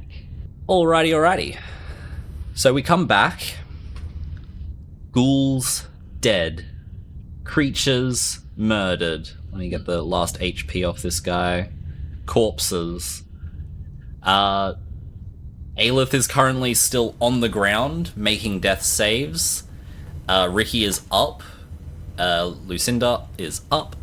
And Rivet is up. What are you guys doing? Well, Ricky's only on 1 HP. Alright, go ahead and cast your Cure Wounds. Weirdo. Or Lucinda. Alright, you get a 6 heal on that one, so drop those ones in there. 6 hit points. Yep, you come to consciousness. The wound on your elbow closes up. And the bleeding stops. There's still a bit of a hefty scar there, but wound is closed, bleeding is stopped. You are stable. Wonderful. I cast it on Ricky, because I know 1 HP. Wonderful. Newly found magic for Rivet on their level up. Cast Cure Wounds on our delicate little Dragonborn. Pumping 7 hit points straight in there. That heals him fully, doesn't it? Level 2, he's got a bit more health points now, so I think he's 9, so I think it 1 off full. No, 8 out of 10. Nice. Ricky back to almost full. Aelith, still clutched in your hand, is the small box that the ghoul did put into your hand. You guys are out of initiative sort of thing, so you guys are just on roleplay time. Nope, just a small little, like, jewelry box looking thing. It looks like a not even jewelry box size, like a ring box, like a jewelry case thing, little piece. Absolutely. You open the box, and soon as the hinge reaches all the way back, it essentially like crumbles to dust in your hand, but reforms in the center of your palm a small ring. If you guys take the time, let me find the item. I just need to see if it's an attuned item. Okay, so this is an attuned item. So if you guys like want to hang out here for a little bit, you guys can have a short rest. There's the ring that has appeared in your hand is gorgeous, honestly. It has gold trimming around the outside of what looks like a small shield with small diamonds inlaid on the front, making a gorgeous little pattern, just detailing the shield in its magnificent. The band is all silver, just with gold trim around the outside and stuff like that. Yeah, without You can like roll a little investigation if you want to, or something on it if you want to do anything with it. Not fantastic, but like this looks like a really important ring sort of thing. It looks special. It looks good. If you guys want to take a short rest sort of thing, you can essentially like study an item during a short rest and learn. You can study an item and basically learn about it. So if you guys want to take your short rest here, you might be able to regain some extra hit points with hit dice and stuff like that. You won't get any. I don't think anyone gets any spell slots back unless anyone gets their spell slots back on short rest. It will say in your spellcasting section, but I think everyone's long rest. It'll say on there. It'll say on your acid breath when it recharges. If it says per short rest or regains charge after short rest, then you get it back. But otherwise, it'll say. Yeah, let's rest. Brilliant. On your short rest, you discern that this is a ring of protection. Whilst wearing and attuned to this ring, you have a +1 bonus to your armor class and saving throws. So do with that what you will. It takes like you could use the short rest as well to attune to it, sort of thing, or hand it off to someone else and get them to attune to it. But it gives you basically a +1 to your AC, and to saving throws you add a +1 to saving throws. So up to you what you do with it. It's in your little paw. What's everybody else doing on their short rest? Anybody else regaining some HP with hit dice or anything? Yeah, I'd like to regain. Brilliant. So just roll whatever hit dice you want, sort of thing. It'll say in your little health area. Is this a... It may be in there. Ring of I protection. clicked on the short rest thingy, but I don't know how to do it. Let me see what it brings up. Okay, so it brings up a panel on the side, so you won't reset max HP. You'll automatically apply the healing, and then you just choose how many of your hit dice you want to use. So you get 1d10 plus 1, so for the range of this is just for Rivet. Your dice is a 1d10 plus 1, so if you choose both of them, it's 2d10 plus 1. So you can just choose one, or you can choose both. But yeah, you're not getting the maximum HP. So if I use one, that means I only have one. Like if I want to do another short rest, or You'll only have one. You need a long rest to then get your hit dice back. Oh, okay. Oh yeah, I'll just use one. I think that'll be enough.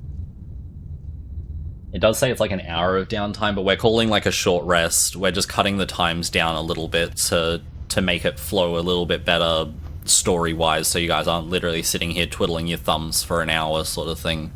It just doesn't make sense. It got me back to max health, so... Wonderful. So anyone that wants to do that, you just click your little short rest button, choose how many hit dice you want to use, do the things, heal if you want to. Are you equipping and attuning to this item, or what are you doing with your ring? So you're just putting it on and wearing it? Yeah. Awesome. Yeah. Aelith puts their little ring on.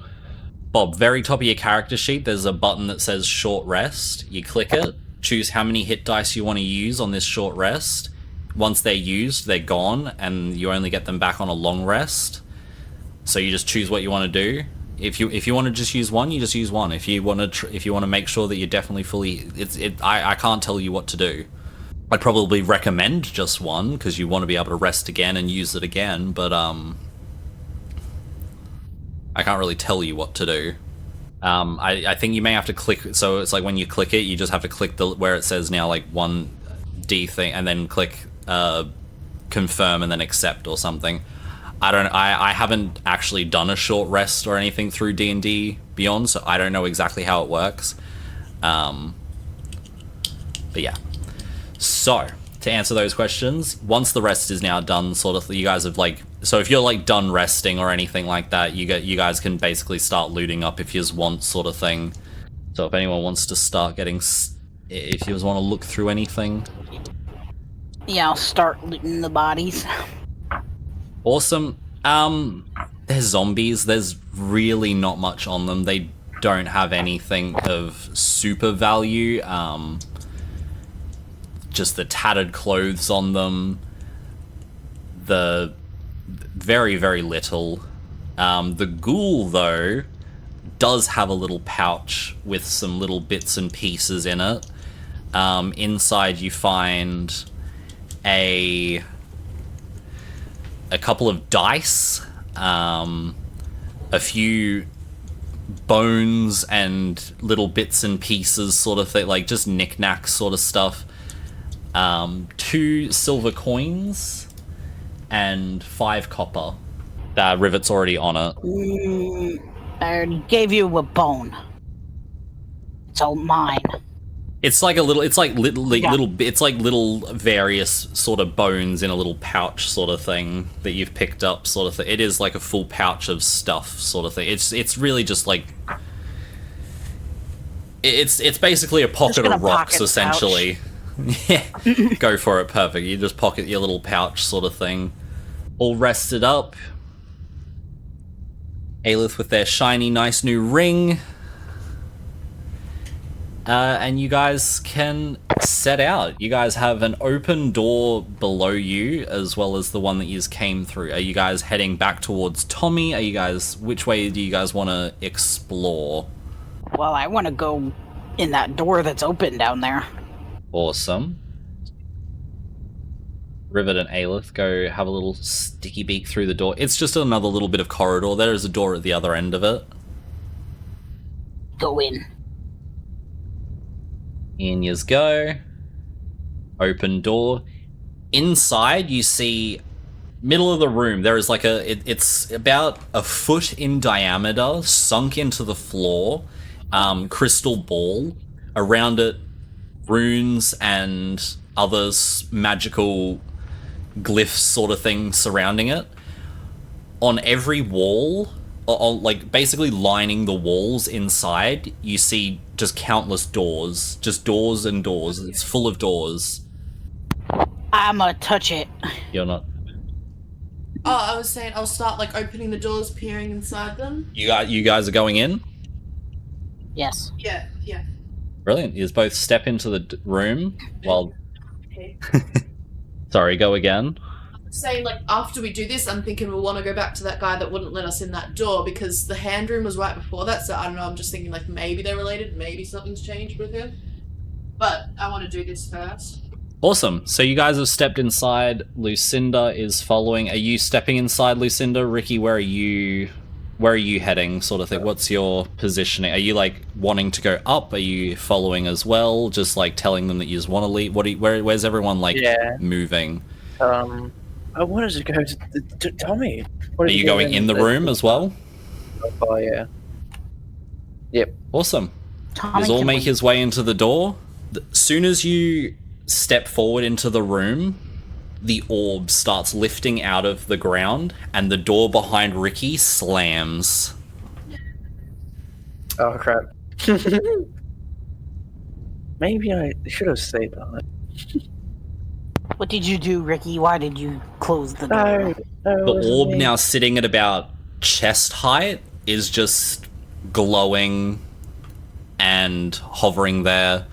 All the doors in the room are still closed. Just instinctually, Ricky tries to open the door behind him that you guys came through. It will not budge. Will not open. Even if I bash it. No matter what you're doing, there's nothing's happening to this door. It's like the hinges have seized and everything. It's not moving an inch. There is a hallway to your... There's like a couple of other doors that sort of look like they... Most of the doors on the walls look a little bit different. There is 3 doors that lead... one down the walkway is like a bit of a stone door that's got like iron grates in it. Looks like it's leading somewhere else. And there's a door immediately opposite you guys that looks like the same as the one that you just came through, like and like the ones that are throughout the rest of the dungeon. They do look like dungeon doors. The other doors, there's 1, 2, 3, 4. I think there's 8 of them. There's 12 of them. No, sorry, 11 of them. There's 11 other doors, and they all look just a little bit different, sort of thing. They all look close to the dungeon door, but slightly off. If you want to investigate any of those doors or anything, what's people doing? Rivet currently has Lucinda tugging at their armor, begging for a bone. I'm gonna touch the ball. Rivet reaches their little draconic hand up towards the orb, laying their hand on the orb. Suddenly, though there's not much hair on a kobold, the few little bits that are on the top of Rivet's head does stand up, like touching the static ball at the science fair. It's just got like a low hum as you touch it, sort of thing, and it's just, and all your hair is just stood on its end. It feels funny. Nothing. It doesn't feel bad or anything like that. I want to knock on the doors. Cool. They go. Oh.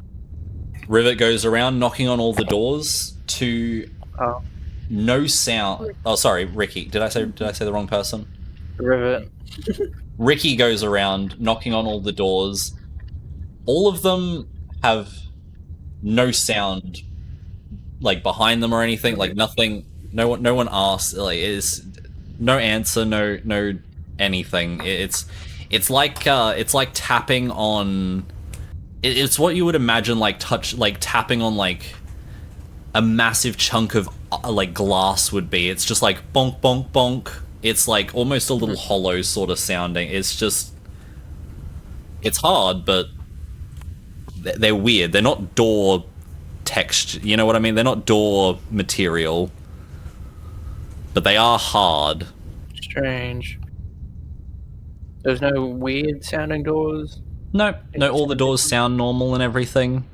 Anyone going through any doors? What are people doing? You're opening all of them? So you go to the first door and open the door. You look through, and the room looks very similar to the one that you're in. And sort of looking around, you do see a party of 4 adventurers in there. 3 watching another look through a door. You go to the next door and open that door. The first door immediately closes, as if in time with the door opening. Closes the first door, opening the second door. Looking in again, a familiar sight. You see a room similar to the one that you're in, with a party of 4 watching someone look through a door. This basically happens to all the doors except for the stone one with the grating on it. You cannot open. The one across the room from you guys that looks similar to the dungeon, like that looks the same as all the other dungeon doors have, does not move at all, doesn't budge. And the one that you just came in does not budge, cannot be opened. All the other doors can be opened and look the same. You look through and it's the room's very much the same as yours, basically looking in almost as if upon yourselves. What happens if we go in them? Can I put like a hand in there? Any particular door? One of those ones with the adventurers in there. Wonderful. Well, they're the only doors. I was just meaning any directional door. Wonderful. Ricky picks a random door, puts his hand inside. Nothing feels different to your hand. Oh. Nothing strange, nothing weird. Nothing weird. Any rocks around or anything I can throw at the adventurers? Sure, there'd definitely be rocks in the thing around the floor and stuff like that. Awesome. Roll me a Roll me a like ranged attack sort of thing. So just hurl that rock. Yeah, I think it's just a dex check. Rivet is having nothing to do with Lucinda asking for this 18. bone. He knocks himself clean out, dead on the floor. Are you aiming for anyone in particular?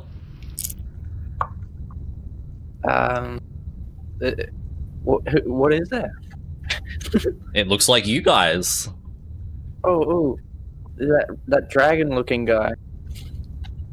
You throw a rock through, and almost you sort of throw it in, and you sort of feel something thwack and hit the back of your head. Ah. What the heck? Who hit me? Who did it? You see the person in the other side of the in the other side of the door looking around as well. I'm crying. Consciousness test. He's, Realize that that's him in the mirror. I don't know. He might. I do believe you're going on deaf ears for the bone. I do believe you are leaving this encounter boneless. One way or another. It's a strange door of adventurers. The like little hallway to the side, does that just have a door at the end of That's it? that's where the stone door with the grate is. Okay.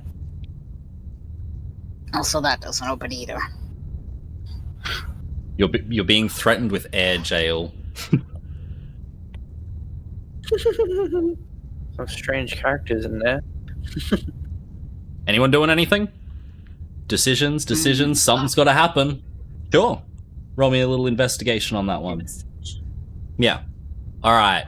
Nat 20 on the investigation. Ooh, nice. The crystal ball. I mean, Nat 20. I'm just trying to think of what to tell you, honestly. Like you don't notice anything about the crystal ball. You assume that it's possibly just there as the like conduit of the power sort of thing. You do look down towards the ground at the runes, though not super familiar to you. You do generally get the feeling that none of it looks inherently harmful. Like, there doesn't look like there's any harmful spell workings or anything that's been inlaid into this. You're not exactly sure what the spell is or anything like that, but just from your knowledge of spellcraft and stuff like that, you generally can read the runes, and you understand that it's not there's no outwardly harmful. That's about all you gauge from that. I'm gonna walk through one of the doors. All right. Also picking a random door, a different door, or the same one that Ricky's got open, or are you picking a different door? Different. All right. As you open the door, Ricky, the basically like the handle you were holding is just reefed from your hand. No strength check could, like, you had no chance. If you were holding it any better, you may have like lost a finger or something. Like, this thing just pulls out of your hand. Like, no, it was like you basically believe that there was no stopping it. If your fingers were in the door or something, gone. Like, you're like this. That was like, you never felt anything that strong being pulled from your grip. You're like, I couldn't stop that in any way. Like, absolutely dumbfounded. But Rivet walks on through that door. They walk in, and they walk essentially back out into the room that you guys are all in. And only to Rivet, you hear this, Rivet. You hear from your little pouch on your side, you hear, "Hi, hey, it's me. Hey, look, it's us, hi." all these many different little voices from one of the pouches on your waist. Everybody else does not hear this. Can I investigate the pouch that made the noise? Yeah, absolutely. It's your coin pouch. You open it up. All of the coins are alive. They have faces. They're sentient. Hi, it's us. Hi, we're coins. Hi. Hi, we're little guys. Hi. Head pat. Yeah, yay, woohoo. Anything else? Just patting the coins. The rest of the party's still. The rest of the party's still there. They're just watching you. They don't hear it. They just watched you reach into your coin pouch, stroking your coins.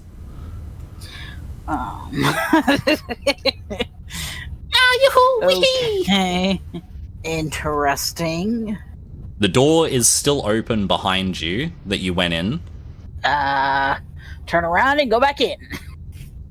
Walk back through the door, walk back out the same door again, and basically back towards the party. You're still holding your coin pouch, but they're all quiet. Okay. Put my coin pouch back on my side. At the same time as entering the door, you're sort of looking down at your pouch. You sort of like notice your feet, aren't now touching the ground. Like you're like walking back in, being like, huh, they're not alive anymore. And you just like, as you're walking, you're walking on air, and you're face to face with Weirdo. Lucinda is now currently face to face with you as you look up. You've been picked up. You are being requested of bone. Anybody else doing anything? Bob, Aelith? Are you guys just watching Rivet be put in air jail? You just go... Which way? You can't open any of the doors that... So far, the door that you came in, the door that you think leads out, and the stone door, all cannot be opened at all. Oh. There is no... So far, you guys aren't sure that there's a way out. Okay. There's just... You're in a room watching Lucinda currently holding Rivet, who was looking in there, still holding their coin pouch, and like, sort of looking in there, is just sort of like looked up to like face to face with Lucinda, and they're just arguing about this bone. Yep, that's the stone door that's got the grating on it that you couldn't open. No one's like no one's looked in detail at any of the real door. Like, yeah, sure. Roll it. It looks solid. It looks it definitely looks like stone. There's some carvings on there. Nothing crazy intricate, nothing that really would tell you what is in there or anything like that. But you kind of get the feeling it's definitely the other side of a door, you know what I mean? So it's like whatever's the other side of the door definitely has the thing, you know what I mean? Like you can see by the wear of the door that this is like the outside of the door. This side isn't used much or anything like that. Like there's very minimal wearing or anything on this side of the door. Even though they don't link back to each other? You're not sure. But is that possible in like a dungeon? Sure. Teleporting exists. Runes and stuff. There could just be a glyph of teleporting or something. But yeah, like technically it could, but the door, everyone went in the room. The door behind the guy that wouldn't move is like a normal dungeon door. It's not a stone door.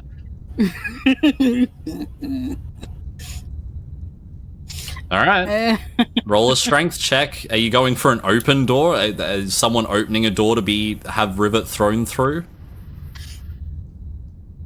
Are you just letting this happen, Rivet? Are you trying to contest this at all? Nope. Nope. There's now one open door, which is the one that they just came through, essentially.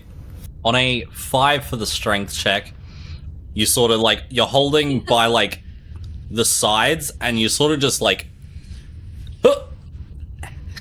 and they sort of go a few feet, like they sort of go like 5 or so feet, and just sort of land on their butt and just sort of like slide another 5 feet and come to the stop. They didn't really even hit the door.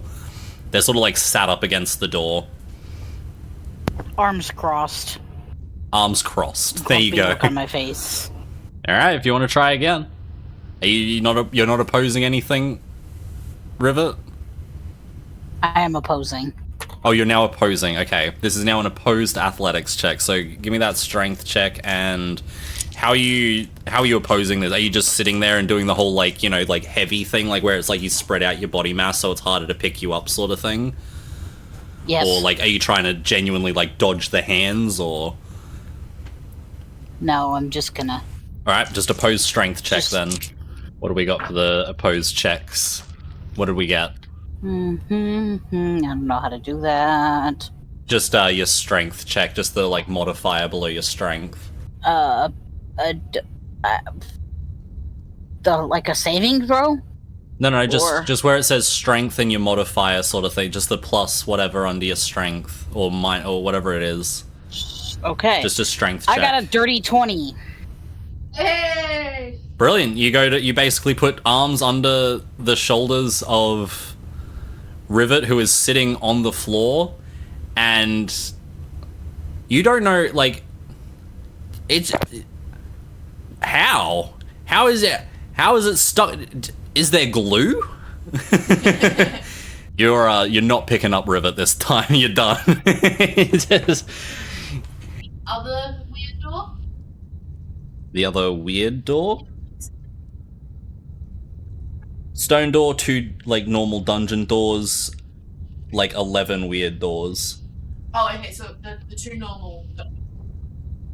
Both of them you've tried to open every door. The 2 normal doors, the one you just came in, cannot be budged at all. The one that's another one that looks very like identical cannot be budged. The stone grate door cannot be budged. Is it with the trap perception? No.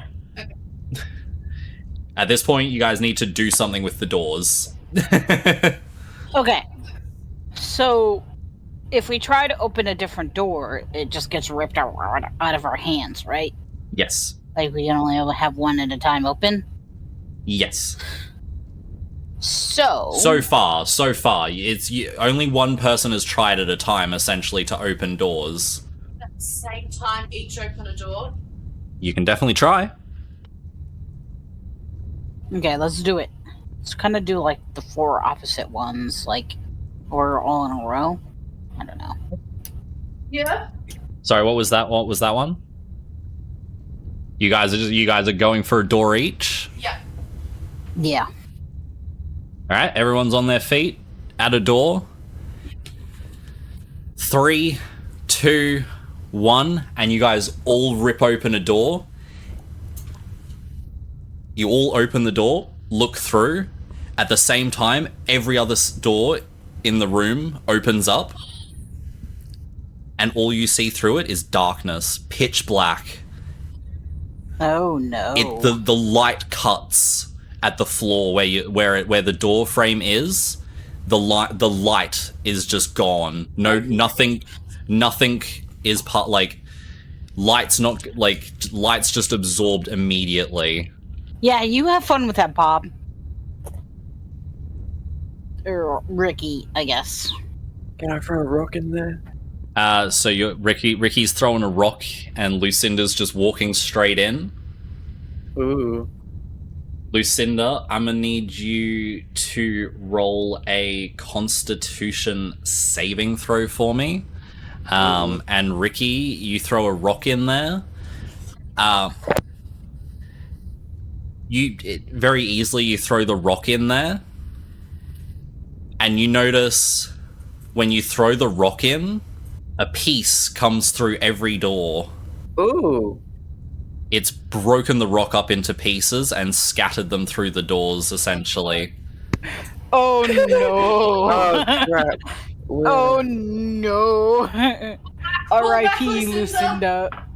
Lucinda. Lucinda, on a 5 for your con save. Oh no.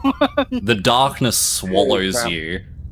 Everything goes silent. You cannot see anything around you except for a small pinhole of light. I'm gonna need you to roll me a dex check. This is basically to save yourself by grabbing the edge of where this light is. You reach your arm out, Holy. grab for the speck of light, and you just fall short. What's everybody else doing in this moment? You guys have just seen Lucinda vanish. Can we reach for her? Can we Yeah, reach for can her? we like reach? Reach out Sure. with her whole arm? Immediately, so Okay. I'd say Ricky was first to that one. Ricky runs Yeah. Yeah, over. probably. What, like, are you just like putting like you sort of like your head through the door or something? Like just an arm? What are you See how reaching far I can for? reach. Just As anything far I in can as you grab can for. plunge your arm, you reach in. I'm gonna need you to just roll me just a straight D20. Just a D20. You're just reaching in and trying to grab arm, essentially. 12. You grab onto the clothes, you grab something that feels like cloth, and you're just holding on, but you feel yourself being pulled in. Guys, pull me back. Quick. What are we doing, guys? I'm gonna You run guys and both- grab Ricky. Okay, you guys grab Ricky. I'm gonna need one of you guys to roll a strength check at advantage. Alright, then that's you then. You're on the strength check. You're at the back of the chain. You've got advantage on it. 2 rolls of a strength check. Rivet's giving you advantage by also grabbing, so you get to roll twice and take the highest number. 14. And 2. You- So definitely 14. Definitely want to take that 14, I would say. You guys managed to hold firm, and you're pulling Ricky back through, but it's hard. It is actively pulling against you guys. I was gonna say back to Lucinda to see if they do anything, but if you're passing out, you're passing out. Are you going with? You got a few seconds. Is that canon? You're out. Done. Ricky is still reaching through. You want to try to do anything else with your grip, Ricky? Do you want to try to like take another grab or anything? Are you going to reach in with your other hand or anything? Like, what do you want to do? We're going to now go. This is the order essentially. Is Lucinda's passed out, but it's Lucinda, Ricky, Can I grab better Aelith. somehow? Rivet's just in the better. middle, giving advantage to basically anything Aelith does. So what do you want to do, Somehow Ricky? get better grip. How are you going to try to do that? Are you trying to reach in with like more, or are you going to are you trying to just like are you going to try to like let go and grab again, sort of thing? What's your Oh, plan? Maybe. Come on. other arm maybe. All right, you see Ricky plunges the other arm into the darkness, making it a bit harder for you guys to pull through. But I'm gonna need you to roll that check at just a D20 again for me, Ricky, to see how well you grab. I'm gonna say advantage because now that your head's through, you do see what's happening. Basically, you just see that you've grabbed Lucinda's robe, and you see a passed out Lucinda, and you're like reaching through where you like kind of look down to your waist. The blackness basically cuts off the center, and you cannot see like the light shining through. Like it is sealed to your stomach essentially. Like you are like, you know, like it's like around you and kind of tight. So you reach through. What was that? 20? A 5? There's a 5. That Can I other do hand, inspiration? you. I will say. What would you say? Inspiration. You can do That's inspiration. I was Well, gonna that- say I'll didn't give you you say he had an advantage. advantage? Yeah, I was gonna say you have advantage on this one, but you can use your inspiration. So roll again, and if you still want to, you can use your inspiration. But because you can see now, Not 20. Oh, yeah. Not 20. Let's go. the firmest grasp, you even kind of sink a couple of claws in to make sure that that grip is firm, but you have a good grip. Aelith, that's on you. What are you doing? Pulling again? Yep. Go for it. Give me those rolls. Rivet's still absolutely just like sweating in the middle. Basically, arms around Ricky, and you have arms around Rivet, and so it's like having a rope in between the two because Rivet's so small, so you've kind of just like grabbed Rivet by like tail and legs and you're like holding them by that, and Rivet's like hugging around the center of Ricky. 2 strength checks. Nat 20. Immediately you put your feet to the side and your bunny feet dig in, you feel it, and you just lean back. You just go with the full fall backwards, and you just yank them, and like just pulling like almost like sausage links sort of thing, and they just plonk plonk plonk plonk. You just get the other half of Ricky out, and then straight away you got Lucinda following straight through. That is some lucky rolls, guys. Holy crap. You guys now have a passed out Lucinda on the floor, and you're all catching your breath, and we will leave it there for the session. No! Yeah. Holy crap. Oh no. Everybody. I love that. Love that so much.